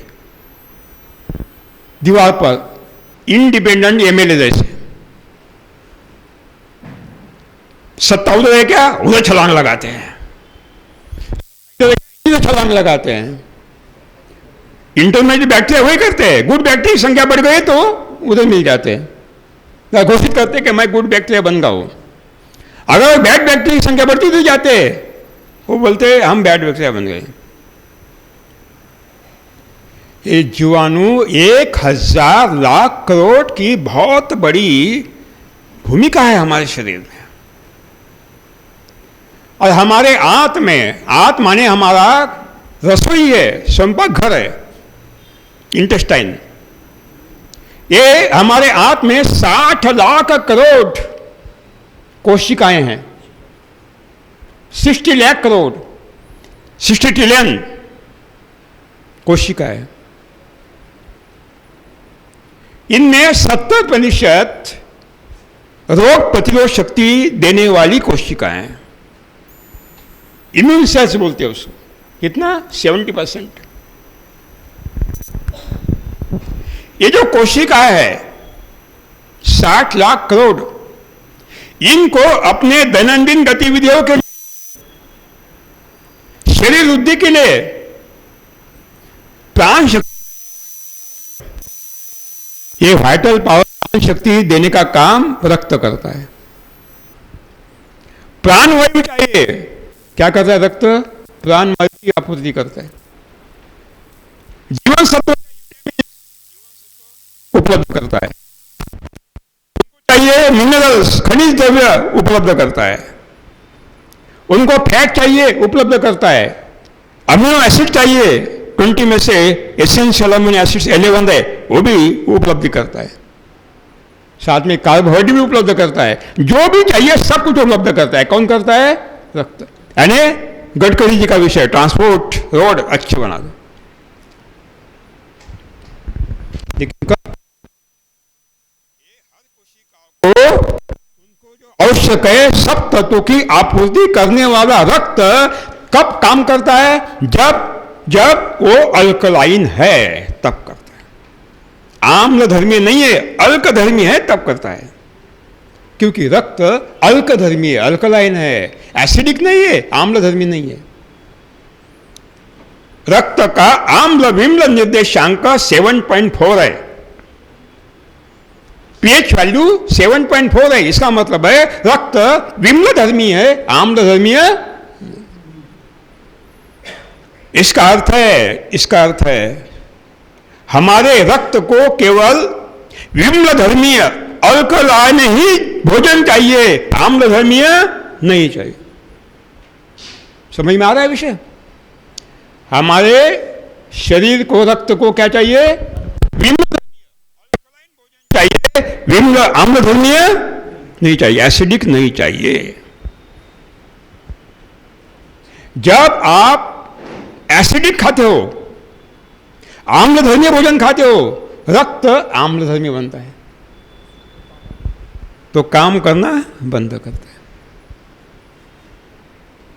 इसका मतलब है दैनंदिन भोजन में आप जो जो पदार्थ खाते हो, अगर वो विम्लधर्मी है, अल्कलाइन है, तो हमारा रक्त 100% क्षमता से काम करेगा। अगर आम्लधर्मी है तो काम नहीं करेगा। तो दूसरा सवाल, शाकाहारी करना है, मिश्राहार नहीं करना है। नंबर 2, विम्लधर्मीय आहार लेना है, आम्लधर्मीय नहीं लेना है। एक गेहूं आम्लधर्मीय है, विम्लधर्मीय नहीं है। ये सफेद चावल आम्लधर्मी है, विम्लधर्मी नहीं है। आप वही खा रहे हो, आप वही खा रहे हो। बीमारी की जड़ है, एक गेहूं बीमारी की जड़ है। हरित क्रांति के पहले भारत में कोई भी गेहूं नहीं खाता था। जवार खाता था, बाजरा खाता था, मंडवा खाता था, जंगोरा खाता था, कांगनी खाता था, कोदो, कुटकी ये खाता था, मिलेट खाता था, गेहूं नहीं खाता। गेहूं कब खाता था? अगर दामाद जी आते, समधी आते तो खाता था, नहीं तो नहीं खाता था। सही बात है। हरित क्रांति के बाद जो गेहूं यहां आया है और सफेद चावल आया, इसलिए आया कि आप बीमार पड़े। आप नहीं, सरकार की बात मत रखे। आपका रक्त आम्लधर्मी बने ताकि आप बीमार पड़े। बीमार पड़ने के बाद दवा लेंगे तो सारा पैसा हिंदुस्तान का कहां जाए? इनके पास। It is a pre plan conspiracy, एक पूर्व नियोजित षड्यंत्र है। यानी गेहूं आम्लधर्मी है, विम्लधर्मी नहीं है। गेहूं में ग्लूटेन है। गेहूं में क्या है? ग्लूटेन है। ये ग्लूटेन हमारे पाचन शक्ति को बर्बाद करता है। ग्लूटेन पाचन शक्ति को बर्बाद करता है। गेहूं की एक रोटी ज्यादा खाए तो बोलते हैं अरे गैसेस हो रहे, ये तकलीफ हो रही, ये तकलीफ हो। सही बात है ना। ये काम कौन करता है? ग्लूटेन करता है। और गेहूं में फाइबर केवल 1.2% है। गेहूं में तंतुमय पदार्थ फाइबर की मात्रा कितने? केवल 1.2। कितना पर चाहिए? 3.6 चाहिए, 3.6 चाहिए। कितना है? 1.2। मैंने फाइबर न केवल है। ये सफेद चावल में फाइबर केवल 0.2 है, न के बराबर है। और सफेद चावल एसिडिक है। तो मुझे बताइए, गेहूं खाना चाहिए? नहीं खाना चाहिए। सफेद चावल खाना चाहिए? नहीं चाहिए। मैं आपको, ये जो हम सफेद चावल खाते हैं वो एसिडिक है। अगर रासायनिक खेती करते हैं तो एसिडिक है। लेकिन क्यों? वो कहां से आता है? वो जो मिल है ना चावल निकालने की, उससे आता है। उसका क्या निकलता है? ऊपर का आवरण निकल जाता है, ब्रान बोलते हैं, ब्रान पूरा निकल जाता है। और 90% पोषण मूल्य ब्रान में है। लेकिन हाथ से कूटा हुआ चावल, हाथ से कूटा हुआ, केवल छिलका निकल गया, उसमें कई गुना है खाद्य तत्व। मैं आपको साइंटिफिक एविडेंस से बताऊं। देखिए, अपने हाथों से खल किया हुआ चावल जो रासायनिक खेती का नहीं है, सुभाष पालेकर कृषि का है, और दूसरी ओर रासायनिक कृषि का सफेद चावल, भेद है। देखिए, ये जो व्हाइट राइस है उसमें 0.66% फैट है, और जो खल से कूटा हुआ चावल है 2.92 है। कितना गुना है आप समझिए। फाइबर सफेद चावल में 0.2 है और हाथ से कूटे हुए चावल में 3.5 है, मतलब जितना चाहिए उतना है। शुगर शर्करा हाथ से कुटे चावल में 0.85 है और व्हाइट राइस में 0.12 है। लोहा सफेद चावल में 0.8 है और हाथ से कुटे चावल में 1.47 है। कितना गुना ज्यादा है?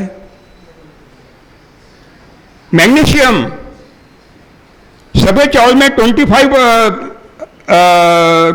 है और मैग्नीशियम हाथ से कुटे चावल में 143 है, यानी कई गुना ज्यादा, 6 गुना ज्यादा। फॉस्फोरस 115 व्हाइट चावल में है, 333 हैंडमेड में है, यानी 3 गुना ज्यादा। पोटेशियम बहुत आवश्यक है, हार्ट की बीमारी है, पोटेशियम की इम्बैलेंस हो रही है। वो पोटेशियम व्हाइट राइस में 115 है और हाथ से कुटे 223 है। और सारी जीवन सत्व 4 गुने मात्रा में है, 3 गुने मात्रा में है।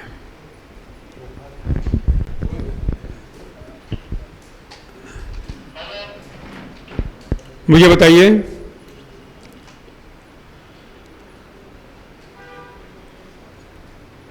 क्या होता है? कॉन्सेंट्रेट बिगड़ता है। आप जो चल पल करते हैं ना, नहीं आप सुनिए लेकिन बैठिए, कान बंद कर दीजिए, चलेगा। ठीक है, आप जा सकते हैं। ओके, इसका अर्थ है हमें चावल नहीं खाना है, खाना है तो हाथ से कुटा हुआ प्राकृतिक चावल खाना है, नंबर 1। गेहूं नहीं खाना है। पर गेहूं का विकल्प क्या है? चावल का विकल्प है मिलेट। चाहे रागी मानते हैं ना आप, मंडुआ, फिंगर मिलेट, 14 गुना कैल्शियम है। कितना? 14 गुना कैल्शियम है रागी में। 100 ग्राम में 333 मिलीग्राम। ये कैल्शियम का जो डेफिशिएंसी है हर मानव को है। डॉक्टर मालूम है आपको? बच्चों को तो हमको भी है। और कैल्शियम की गोलियां खाने से कैल्शियम नहीं मिलता, वो बाहर की है वस्तु, हमारे वनस्पति भोजन में से मिलनी चाहिए। वो मंडुआ से मिलती है, यानी फिंगर मिलेट से मिलते हैं, रागी से मिलते हैं। तो क्या चाहिए हमें? क्या चाहिए? मिलेट खाना चाहिए। मिलेट में, रागी में 6% फाइबर है। बाहर नैट मिलेट में 12% फाइबर है। ब्राउन टॉप मिलेट में 16% फाइबर है। ब्राउन टॉप मिलेट क्या होता है? उसको मकरा बोलते हैं, मकरा। ये लिटिल मिलेट जिसको आप भगर कहते हो 8% है। ये बाजरा में कम है, ज्वार में कम है, मिलेट में ज्यादा है।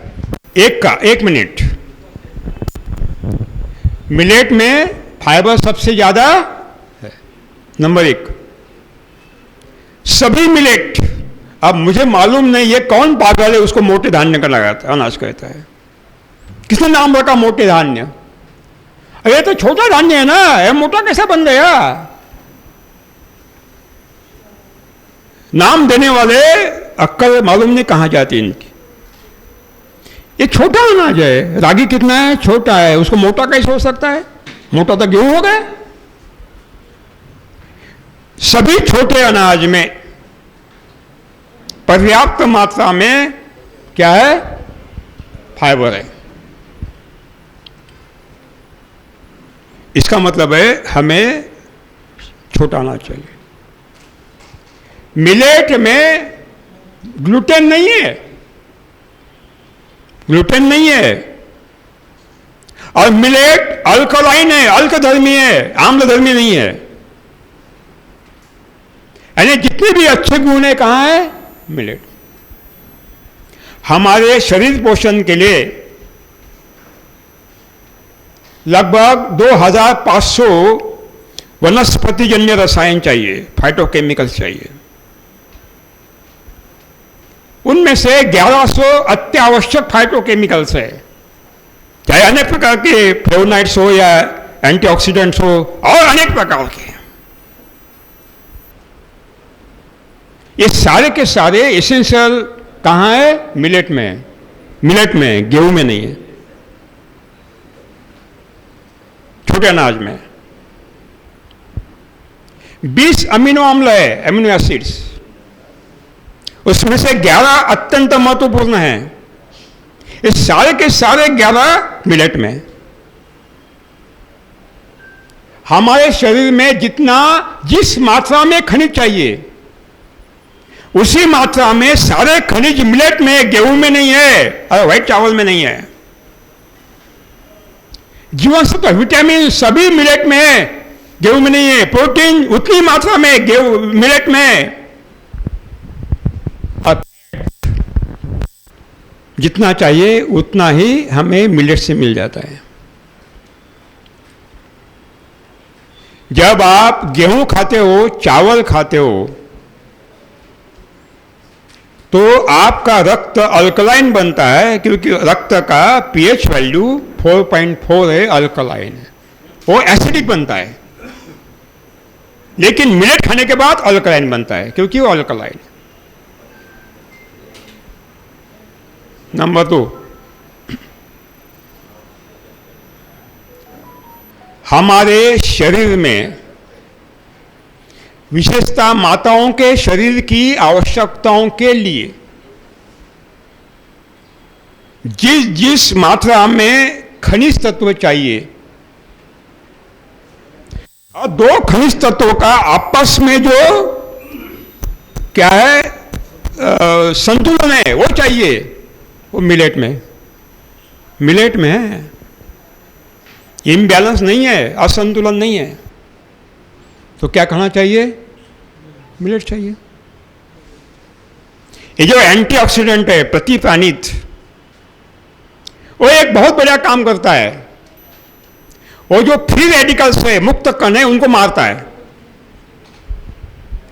ये फ्री रेडिकल्स माने आतंकवादी है, महाविनाश करते हैं शरीर में। ये कहां से आ गए? श्वास के पद्धति से आ गए। आपका विषय अभी आया। जब आप श्वास लेते हो तो हवा में से सारे प्रदूषक हमारे शरीर में जाते हैं। हवा का गुणवत्ता सूचकांक,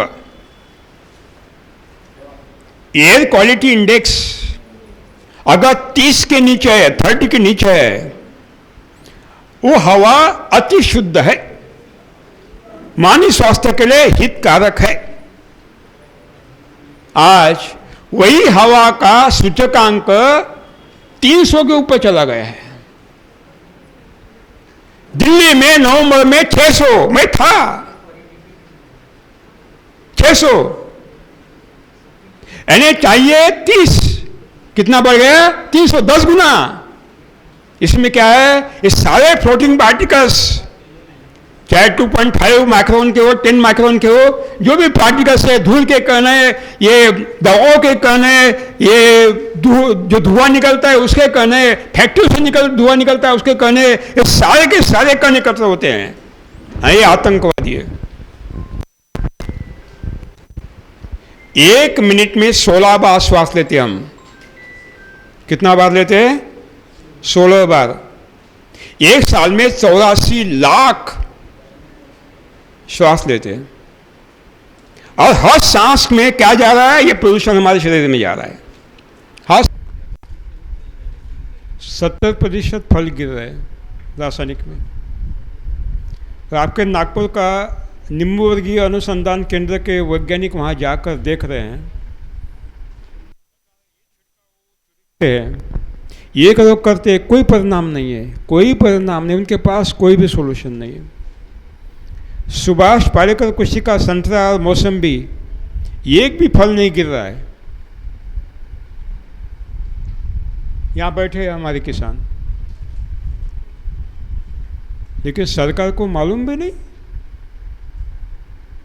हमारा एक फल नहीं गिर रहा है, उसका लागत का मूल्य 1.5 लाख है, हमारा कुछ भी नहीं है, फल नहीं गिर रहा है, उनके 70 पैसा फल गिर रहे, बर्बादी हो रही है, इनके पास कोई सोल्यूशन नहीं, करोड़ों रुपए इनको दे रहे हो, जनता का पैसा है, लेकिन इसके बारे कोई सोच नहीं रहा है।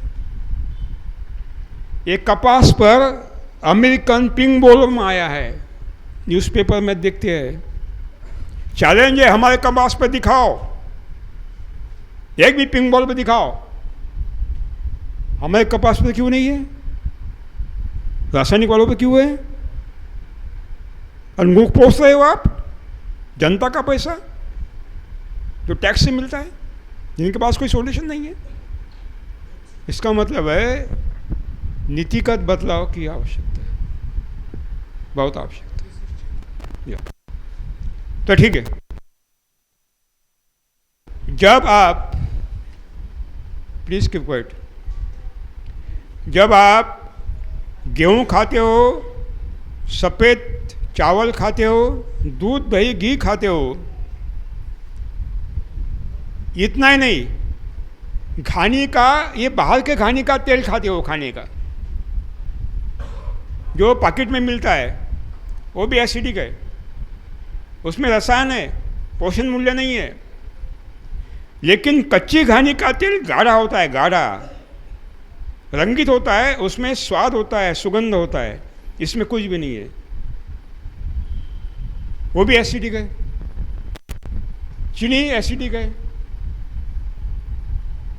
और रासायनिक कृषि से पैदा हो सब कुछ एसिडिक है, और वही खा रहे हैं। उससे क्या हो रहा है, हमारे रक्त का पीएच वैल्यू बदल रहा है, वो एसिडिक बन रहा है, अल्कलाइन नहीं बन रहा है, एसिडिक बन रहा है। और जब एसिडिक बनता है रक्त, तो एसिड को निष्क्रिय बनाने की एक प्रक्रिया है शरीर में, ईश्वर ने दी है। जो एसिड है उसको निष्क्रिय बनाने की एक प्रक्रिया है, उस प्रक्रिया में अच्छे जीवाणु की भूमिका है, एंजाइम की भूमिका है, खनिजों की भूमिका है, साथ में वाइटल पावर की भूमिका है। हमारे शरीर में जितनी गतिविधियां है वहाँ जीवाणु काम कर रहे हैं, एंजाइम काम कर रहे हैं, वो अपने अपने काम में व्यस्त है।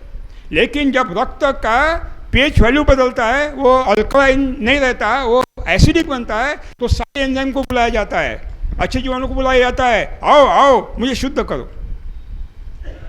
अपना अपना काम छोड़कर सब आते हैं और ये एसिडिटी न्यूट्रलाइज करने में लग जाते हैं, हमारे शरीर की सभी गतिविधियाँ रुक जाती है। और आम्लता को निष्क्रिय बनाने में सबसे ज़्यादा कैल्शियम चाहिए। ये कैल्शियम कहाँ से लेते हैं? हड्डियों से लेते हैं, दांतों में से लेते हैं। हड्डियाँ कमजोर होती है, हड्डी में छेद होते हैं, ऑस्टियोपोरोसिस कहाँ से आ गया? दांत गिरते हैं, दांत डेंटल हॉस्पिटल खड़े हैं गली गली में, ये काय का परिणाम है? ये एसिडिक भोजन का परिणाम। इसका अर्थ है कि हमें शाकाहारी भोजन चाहिए, जल मुक्त चाहिए, अल्कलाइन चाहिए और फाइबर से संपृक्त चाहिए। हम जो भी भोजन खाते हैं उसका पाचन होता है, उसमें से खनिज निकालते हैं, वाइटल पावर निकालते हैं, उसमें से प्रोटीन निकालते हैं, उसमें से निकालते हैं, शर्करा निकालते हैं और विटामिन निकालते हैं, सब निकालते हैं। और जो बचता है वो चौथा होता है। ये चौथा हमारे इंटेस्टाइन में खड़ा हो जाता है। चौथा माने हमारी विष्ठा। अब उसको शरीर के बाहर निकालना है। शरीर के बाहर निकालने का काम ये फाइबर करता है। कौन करता है? फाइबर करता है, तंतुमय पदार्थ। दो तरह के होते हैं, एक पानी में घुलने वाला और दूसरा पानी में न घुलने वाला। यानी अगर हम गेहूं खाते हैं तो तंतु हमारे शरीर में जाते नहीं, फाइबर नहीं जाता। वाइट राइस खाते हैं और ये सारे एसिडिक खाते हैं तो हमारे शरीर में फाइबर नहीं जाता। और फाइबर नहीं, इसका मतलब है सामने ढकने वाला अगर नहीं है तो कहाँ रहेगा वो? वही रहता है। हमारा मल कहाँ रहता है? वही रहता है। कितना भी आप प्रयास करें वो सामने जाता ही नहीं और बाहर निकलता ही नहीं। अब बोलते हमें क्या हो गया? कॉन्स्टिपेशन हो गया, मलबद्धता हो गई, और फिर चूर्ण लेते आप। चूर्ण, वो कायम चूर्ण या बाबा जी का बहुत सारे चूर्ण लेते, और चूर्ण की आदत पड़ती है तो वो भी काम नहीं करता। बाद में एनीमा लेते हैं, बाद में एनीमा, नेचुरोपैथी, तो भी काम नहीं करता। एक दिन ऐसा आता है कि पूरी की पूरी बॉडी लॉस हो जाती है। ये क्यों हो रहा है? जब मल वही ठहरता है, रुकता है, जब रुकता है सड़ने लगता है, क्योंकि सड़ने वाले बैड बैक्टीरिया है, उसको सड़ाते हैं, और मल को जो सड़ाते हैं ना, उसमें दुर्गंध पैदा करने वाले गैसेस निकलते हैं। कीटोन है, हाइड्रोजन सल्फाइड है, नाइट्रस ऑक्साइड है, ये मीथेन है, और ये गैसेस अत्यंत खतरनाक होते हैं। और ये गैसेस लगातार पैदा होने से ये ऊर्ध्वगामी होते, अधोगामी नहीं होते, यानी गुद द्वारा बाहर नहीं निकलते, शरीर में घूमते, और जहाँ जहाँ जोड़ में जमा होते हैं वहाँ क्या होता है? दर्द होता है। ये मस्तिष्क का दर्द, हेडेक, क्या बोलते हैं आप? सिर दर्द। कहाँ से? वो कारण है इसके लिए, ये गैसेस कारण है। ये जॉइंट, यहाँ का दर्द, पीठ का दर्द, ये नेक का दर्द, कमर का दर्द, पाँव का दर्द, घुटने का दर्द, अरे दर्द, ये दर्द कहाँ का है? ये सारे गैस वहाँ इकट्ठा हुए हैं, जिसको अपान वायु कहते हैं शास्त्रीय भाषा में। और जब दर्द होता है तो क्या लगाते हैं आप? पेन बाम लगाते हैं, पेन किलर लेते हो, और दवा लेते हो, और दवा लेते हो। अरे जड़ पकड़ो ना, जड़ देखो ना, जड़ नहीं देखते, वो दवा देखते हैं। कुछ भी फायदा नहीं है, कुछ भी। लेकिन जब आप मिलेट खाते हो, मिलेट, तो उसमें 16% तक फाइबर होता है। तो मिलेट क्या करता है? वो मिलेट पानी को सोख लेता है, उसका आकार बढ़ता है, उसका आकार बढ़ने से ये मल अपने आप बाहर निकलता है, अपने आप बाहर निकलता है। एनीमा लेने की आवश्यकता। ये नेचुरोपैथी में बस्ती एनीमा, अरे अननेचुरल है, ये नेचुरोपैथी नहीं है। नेचर में कहाँ एनीमा है? कौन सा प्राणी एनीमा लेता है? कौन सा पंछी एनीमा लेता है? मुझे बता। इसका कारण है हमारा भोजन। इसलिए मिलेट बहुत आवश्यक है खाने में। आज ही निश्चित करें कि हम गेहूं नहीं खाएंगे, हम सफ़ेद चावल नहीं खाएंगे, हम ज्वार खाएंगे, बाजरा खाएंगे, मंडवा खाएंगे, झंगोरा खाएंगे, कांगनी खाएंगे, कोदो खाएंगे, कुटकी खाएंगे, सारे मिलेट खाएंगे आज ही। अगर नहीं, ख्याल में रहे, जब आप रासायनिक कृषि का भोजन लेते हो, रासायनिक खादों के अवशेष, कीटनाशक दवाओं के अवशेष, खरपतवारनाशी दवाओं के अवशेष, और जो ये है फंगिसाइड, उसके अवशेष हमारे कोशिकाओं में जहरीले कूड़े के रूप में, टॉक्सिक गार्बेज के रूप में संग्रहित होते हैं सारे अवशेष, क्योंकि शरीर स्वीकारता नहीं, वो संग्रहित होते हैं। लेकिन उनको निष्क्रिय करने की एक व्यवस्था है, डिटॉक्सिफिकेशन प्रोसेस बोलते हैं उसको।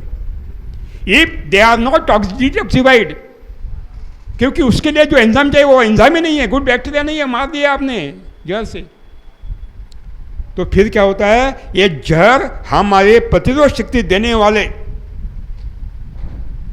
जो 70% इम्यून सेल्स है, कोशिकाएं हैं, चाहे व्हाइट ब्लड सेल हो, टी लिम्फोसाइड सेल हो, बी लिम्फोसाइड सेल हो, मैक्सिफिल हो या न्यूट्रोफिल्स, ये सारे उनको खत्म करते हैं। और कोशिकाएं खत्म हुई प्रतिरोध शक्ति देने वाली, तो प्रतिरोध शक्ति बर्बाद हुई, तो हमें कोरोना होना ही है, कैंसर होना ही है, डायबिटीज होना ही है, और हमें मोक्ष प्राप्ति गाँव गाँव में, गली गली में दवाखाना खड़े होनी है। Diseases are not coming, we are inviting them. रोग अपने आप नहीं आते, हम उनको निमंत्रण पत्रिका भेजते हैं कुरियर से, आओ भाई आओ और हमारा गला घोट दो, घोट दो। मानो शरीर के बाहर की कोई भी वस्तु शरीर स्वीकार नहीं करता, केवल वनस्पति जन्य रसायन को स्वीकार करता है, फाइटोकेमिकल्स को स्वीकार करता है। मानव निर्मित सिंथेटिक संश्लेषित कुछ भी पदार्थ स्वीकार नहीं करता। इसका मतलब है दवा कौन सी है? दवा क्या है? जड़ी बूटी सही दवा है, क्योंकि वो वनस्पति जन्य है। पत्ते खाओ दवा है, फूल खाओ दवा है, भोजन लो दवा है। लेकिन ये एलोपैथिक दवा दवा नहीं है, क्योंकि ये शरीर बाह्य रसायन है। हमारे शरीर में जो भी एलोपैथिक दवा खाओगे वो शरीर को स्वीकार नहीं करता, वो कूड़े के रूप में संग्रहित होता है और उसके साइड इफेक्ट मालूम है आपको? कोरोना जिसको हो गया अभी वो साइड इफेक्ट सामने आ रहे हैं, हार्ट अटैक। साथ ही मैं निवेदन करूंगा सुभाष जी से, तिरंगा पगड़ी यानी अभी हमारे कार्यक्रम के हेड है, इनके कार्यक्रम में 15 से 20 हजार लोग 3 दिन के लिए भागीदारी करते हैं, 3 दिन 2 रात, ये मैंने मेरी आंखों से देखा है। और आज हम लोग जय जवान जय किसानों का सत्कार करेंगे। आप सबको मालूम है राजनीति में सबकी सोच शैली अलग होती है, पर मैं ये कहूँगा गिरीश जी की शैली बचपन से मैं जानता हूँ, शायद 16 साल के थे जब से ये सामाजिकता को, पारिवारिकता को, प्रेम को, कर्म को, और आपको मालूम है इतवार का दिन है, अनेक कार्यक्रम में होने के बावजूद आप आए, आपका हम तहे दिल से अभिनंदन करते हुए यही निवेदन करेंगे कि आप हमें मार्गदर्शित करें। Radha Krishna hospital and research centre की ओर से आज हम सब के लिए एक सौभाग्य का क्षण उन्होंने लाया है कि हमारे विदर्भ के पुत्र, जिन्होंने विदर्भ से इस देश की खेती पर इतना अभ्यास किया कि उनको पद्मश्री से सम्मानित ही नहीं किया, बल्कि अनेक राज्यों में उनको वहाँ पर कैबिनेट दर्जे का कृषि सलाहकार करके उनको पद पर बिठाया गया। और कई सरकारें, आंध्र सरकारें और भी अन्य सरकारें उनका मार्गदर्शन ले रही है और किसानों को प्रेरित कर रही है। ये बात सत्य है जो उन्होंने अपने इसमें कही कि हमारा आम किसान कभी ज़्यादा बारिश से, कभी कम बारिश से और रासायनिक की मार से मर रहा है, वो आत्महत्या कर रहा है कर्जे से। और हम सब किसानों की और हमारे नेताओं की और राजनीति की अपेक्षा क्या है कि सरकार इनकी कर्ज मुक्ति करे।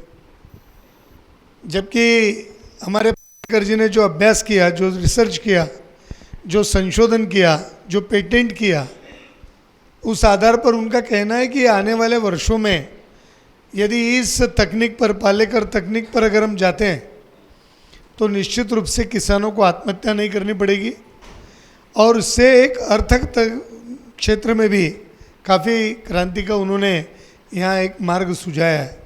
ये सत्य है कि हमारा विदेश में बहुत पैसा ये सारी जो इंटरनेशनल मल्टीनेशनल कंपनीज़ हैं वो लेकर जाती हैं और ये लेके जाने के कारण एक बड़ा बर्डन टैक्स रूपी हम सब लोगों पर आता है।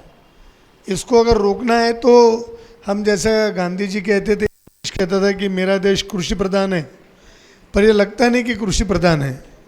अगर कृषि प्रधान होता तो किसान मरता नहीं, गांव के तरफ ध्यान जाता, गांव को जोड़ा जाता, गांव को सुविधाएं दी जाती। तो इनके एक फार्मूले में, यानी पालेकर खेती के बारे में अगर अभ्यास करेंगे तो एक इनके फार्मूले में इन सारी बातों का जो उत्तर है वो उत्तर उसमें सरकारों को मिलेगा। और हमारा विश्वास है आने वाली पीढ़ी के जो राजकीय क्षेत्र के नेता हैं वो इस बारे में सोचें, गंभीरता से सोचें। आप में से, हम में से जो लोग खेती करते हों वो भी अपनी खेती की दिशा बदलें तो हमारी दशा बदलेगी। इस दिशा बदलने का काम मार्गदर्शन तो वो कर रहे हैं, और उन्होंने अपने जीवन शैली पर भी कहा कि हमको सफ़ेद चीज़ों से दूर रहना चाहिए, और वो खाद्य की चीज़ें हैं, तो उसके कारण हम डॉक्टरों से दूर रहेंगे, शरीर स्वस्थ रहेगा। और इसके कारण उन्होंने जो भी फार्मूला हमको बताया अभी, तो अगर ये बात अगर उनकी बात सत्य है तो आज से दूध की चाय पीना पालेकर जी हम छोड़ रहे हैं, आपके कहने पर प्रेरित होकर कि आज से काली चाय पीने की अगर आप अनुमति देते हैं तो वो, नहीं तो वो भी हम छोड़ सकते हैं, चाय भी छोड़ देंगे। आज से हम चाय भी नहीं पियेंगे, पर एक ग्रीन टी पियेंगे अगर वो भी अनुमति दे। अब देखिए वो जब ग्रीन नहीं, दही नहीं, दूध नहीं, घी नहीं, मक्खन नहीं, तो फिर करेंगे क्या? ये एक विषय हमारे सामने आता है। पर देसी गाय और देसी खाना होना उसका। हाँ, ये भी बात है, पर मेरे को आनंद है कि मेरे खेत में गाय है, उसी का दूध घर पर आता है, और वो बिल्कुल दूध नहीं होना। तो इन्होंने कहा कि दूध होना ही नहीं। और ये भी एक इसमें रिसर्च में आया है कि कोई भी प्राणी, अगर शेर अपने बच्चे को जन्म देती है, शेरनी, ये और सारे जानवर, ये कभी अपने माँ के दूध पर डिपेंड नहीं करते, और वो उनके एक सफलतापूर्ण जीवन का राज है। ये भी एक अभ्यास आया हुआ है। तो अब जो भी ये कहेंगे उसको जितना हम मान सकते हैं, व्यवहार में ला सकते हैं, वो लाएं, और आने वाली पीढ़ी की सुरक्षा और ज़्यादा निर्धारित करें। यही निवेदन करता हूँ। हमारा सौभाग्य पालेकर जी कि आपका दर्शन हुआ, आपको हमने सुना, और मुझे लगता है कि आपको बार बार बुलाने की इच्छा होगी। बहुत जल्दी इस प्रकार का एक कार्यक्रम आपके इस बारे में हम करेंगे कि हम सारे जो अभी यहाँ बड़ी बड़ी फैक्ट्री लगी, अंगूर वाले ने, अंकुर सीड्स वाले ने कितना बड़ा फार्मिंग का और कितनी बड़ी सीड लगाई है, कंपनी लगाई, आपको मालूम है। वो एक एक बीज का निरीक्षण करते हैं और फिर वो अंकुर बीज निकालते हैं। ऐसे तो पूरे देश में बहुत सारी फैक्ट्रीज हैं, पर इसमें नागपुर के गुने चुने, और हम निश्चित रूप से प्रयास करूंगा मैं कि भारतीय जनता पार्टी के किसान मोर्चा में काम करने वाले जो हमारे पदाधिकारी हैं, जो नागपुर शहर में या नागपुर ज़िले में अगर हम कहें तो 500 से 700 ऐसे सक्रिय कार्यकर्ता हैं जिनके साथ आपका संवाद एक रखने का प्रयास आदरणीय हमारे गोविंद भैया के माध्यम से करेंगे। अब गोविंद भैया के बारे में क्या कहना है, एक अद्वितीय व्यक्तिमत्व है, ने बहुमुखी व्यक्तिमत्व है। उनको अगर अभी पालेकर जी को बोलने को अगर दें कि इन पर बोलिए तो कितनी देर बोलेंगे, आप स्वदेशी पर बोलिए तो कितनी देर बोलेंगे। मैं कई बार हंसते हुए कहता हूँ, मैंने अपनी एक मीटिंग में कहा, मुझे क्षमा करना, आप मेरे बड़े भाई हैं, मैंने कहा कि हम डॉक्टर गोविंद जी पोद्दार को बुलाने वाले हमारे कार्यक्रम में, छोटा सा कार्यक्रम है, उनके माध्यम से एक मैंने मेडिकल की ओपीडी शुरू की एक झोपड़पट्टी में, तो उनको बुलाने का मिला डॉक्टर गोविंद जी पोद्दार। तो लोगों ने कहा वो डॉक्टर तो है नहीं, तो उनको आपने डॉक्टर कैसे कहा? मैंने डॉक्टर नहीं है वो, non degree non practicing but leading doctor, ऐसा उनका क्वालिफिकेशन है। उनके पास कोई डिग्री नहीं, उनके पास कोई ऐसी क्वालिफिकेशन नहीं कि जी वो अपने को डॉक्टर कह सकें, पर डॉक्टरों के बीच में रहकर डॉक्टरों के माध्यम से जो इतना बड़ा विस्तार इन्होंने किया, और जिस प्रकार का नया इनोवेशन उनके दिमाग में रहता है, विजन, मुझे लगता है कि ये एक बहुत इनोवेटिव है, और जिसके कारण जिनको डॉक्टर से भी हम सामाजिक रूप से कह सकते हैं कि हमारे सबके डॉक्टर हैं। इसलिए भगवान करे कि आपको कोई विद्यापीठ आपको डॉक्टरेट दे तो आपके नाम के सामने डॉक्टर लगे। मेरे पास कोई ऐसा विद्यापीठ नहीं है, दत्ता मेघे जी के पास है और भी कई लोगों के पास है, पर मेरे पास स्कूल भी नहीं है। अभी मैंने एक छोटी केजी और नर्सरी चालू की है, और आपके माध्यम से मैंने एक ओपीडी चालू की है, फ्री दवाई राधा कृष्ण हॉस्पिटल दे रहा है। मिनी माता नगर डिप्टी सिग्नल एक आरटीओ का बड़ा एक ऑफिस वहाँ पड़ा था, जिसको हमने 2 लाख रुपए महीने के किराए से हमने लिया है, और हम हमारे कार्यकर्ताओं के माध्यम से जमा करके वहाँ स्कूल और ओपीडी हम चला रहे हैं। आपका हमको सहयोग है। डॉक्टर मैडम पीछे बैठी हैं, इन्होंने भी हमको प्रेरणा दी, वो हमारी मेंबर हैं, और इसमें एक बहुत अच्छा हमारा काम वहाँ पर चल रहा है। और आपका मार्गदर्शन में राधा कृष्ण हॉस्पिटल के लिए एक वहाँ पर अच्छी एक सर्विस सेवा आपके माध्यम से वहाँ गरीबों को पहुँचाने का प्रयास कर रहे हैं। आपका भी आभार, और आपने जो मार्गदर्शन दिया और कार्यक्रम को बीच में रोक कर मैं देर से आया, मेरी आज एजीएम थी नहीं, मुझे और अगले 2 कार्यक्रम हैं, मुझे क्षमा करना। मैं प्रार्थना करूंगा, मैं वादा करता हूं आपका कार्यक्रम मिलूंगा उसमें पूरी देर आपके साथ बैठूंगा, क्योंकि आधा सुबह का दिया हुआ आपका ज्ञान मैंने छोड़ दिया, बाद में छोड़ूंगा तो एक साथ सब मैं निश्चित रूप से ग्रहण करूंगा। इतना ही कहते हुए एक बार फिर से धन्यवाद, नमस्कार। आपको जल्दी जाना है, आप जितने ज़्यादा बैठेंगे उतना हमारे लिए अच्छा है। पहला satellite centre Radha Krishna hospital का गिरीश जी व्यास ने 1 लाख लोगों की बस्ती अंदाज में समर्पण संस्था का स्थापना करके वहाँ चालू किया है। निःशुल्क इलाज है, निःशुल्क शायद दवा भी है, और अनेक प्रकार के उपकरण बीमार लोगों को देते हैं। बच्चों के लिए शिक्षण का कार्यक्रम किया है। यह सब हमारे समृद्ध भारत के अंदर कार्यक्रम शामिल है। हम आपसे मार्गदर्शन लेंगे। आज बड़ी खुशी की बात है, हमारे बीच में नौजवान किसान उपस्थित है। उनका सत्कार हम क्या बोलते प्रसाद के पहले रखेंगे। हमारे बीच में उपेंद्र जी शेंडे जो एक्स MLA है, उनका भी हम सत्कार करेंगे। उनसे निवेदन करेंगे कि उनका सत्कार हम लोग। उपेंद्र जी शेंडे एक जाना पहचाना नाम है। दलित विचारधारा, अंबेडकरवादी विचारधारा के बहुत प्रणेता हैं, और इन्होंने लॉन्ग मार्च भी काफ़ी किए हैं, और समाज के प्रबुद्ध होने के लिए उन्होंने उत्तर नागपुर में काफ़ी अच्छा काम किया है। और मेरा सौभाग्य है कि मैं 1985 में जब नगर सेवक था तो मेरे साथ वो नगर सेवक भी थे, और हम दोनों ने साथ में मिलकर महानगर पालिका में काफ़ी वर्षों तक काम भी किया है। माननीय उपेंद्र जी शेंडे। गिरीश जी व्यास और गिरीश जी व्यास और भगवान दास जी राठी आपका साल व श्रीफल से सत्कार करेंगे। उसके बाद हमारे आए हुए, ये लो साल लो, नहीं ये नहीं है, उनका सम्मान पत्र हम नहीं बना पाए क्योंकि उनकी हाजिरी वक्त पे भी है। साथ ही मैं प्रथम हमारे ग्रुप के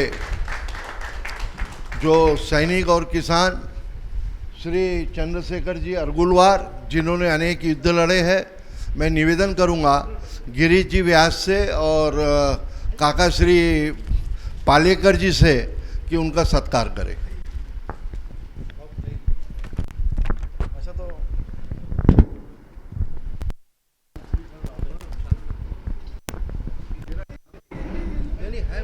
गोविंद साहब जैसा पिता तुल्य हमें पिता के रूप में मिले हैं, और आज पालेकर के भाव के माध्यम से जो हमें ज्ञान प्राप्त हुआ है, मैं कोशिश करूंगा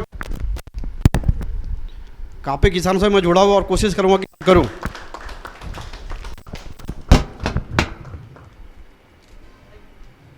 किसान जवान एक साथ आएगा तो काम अच्छा हो गया।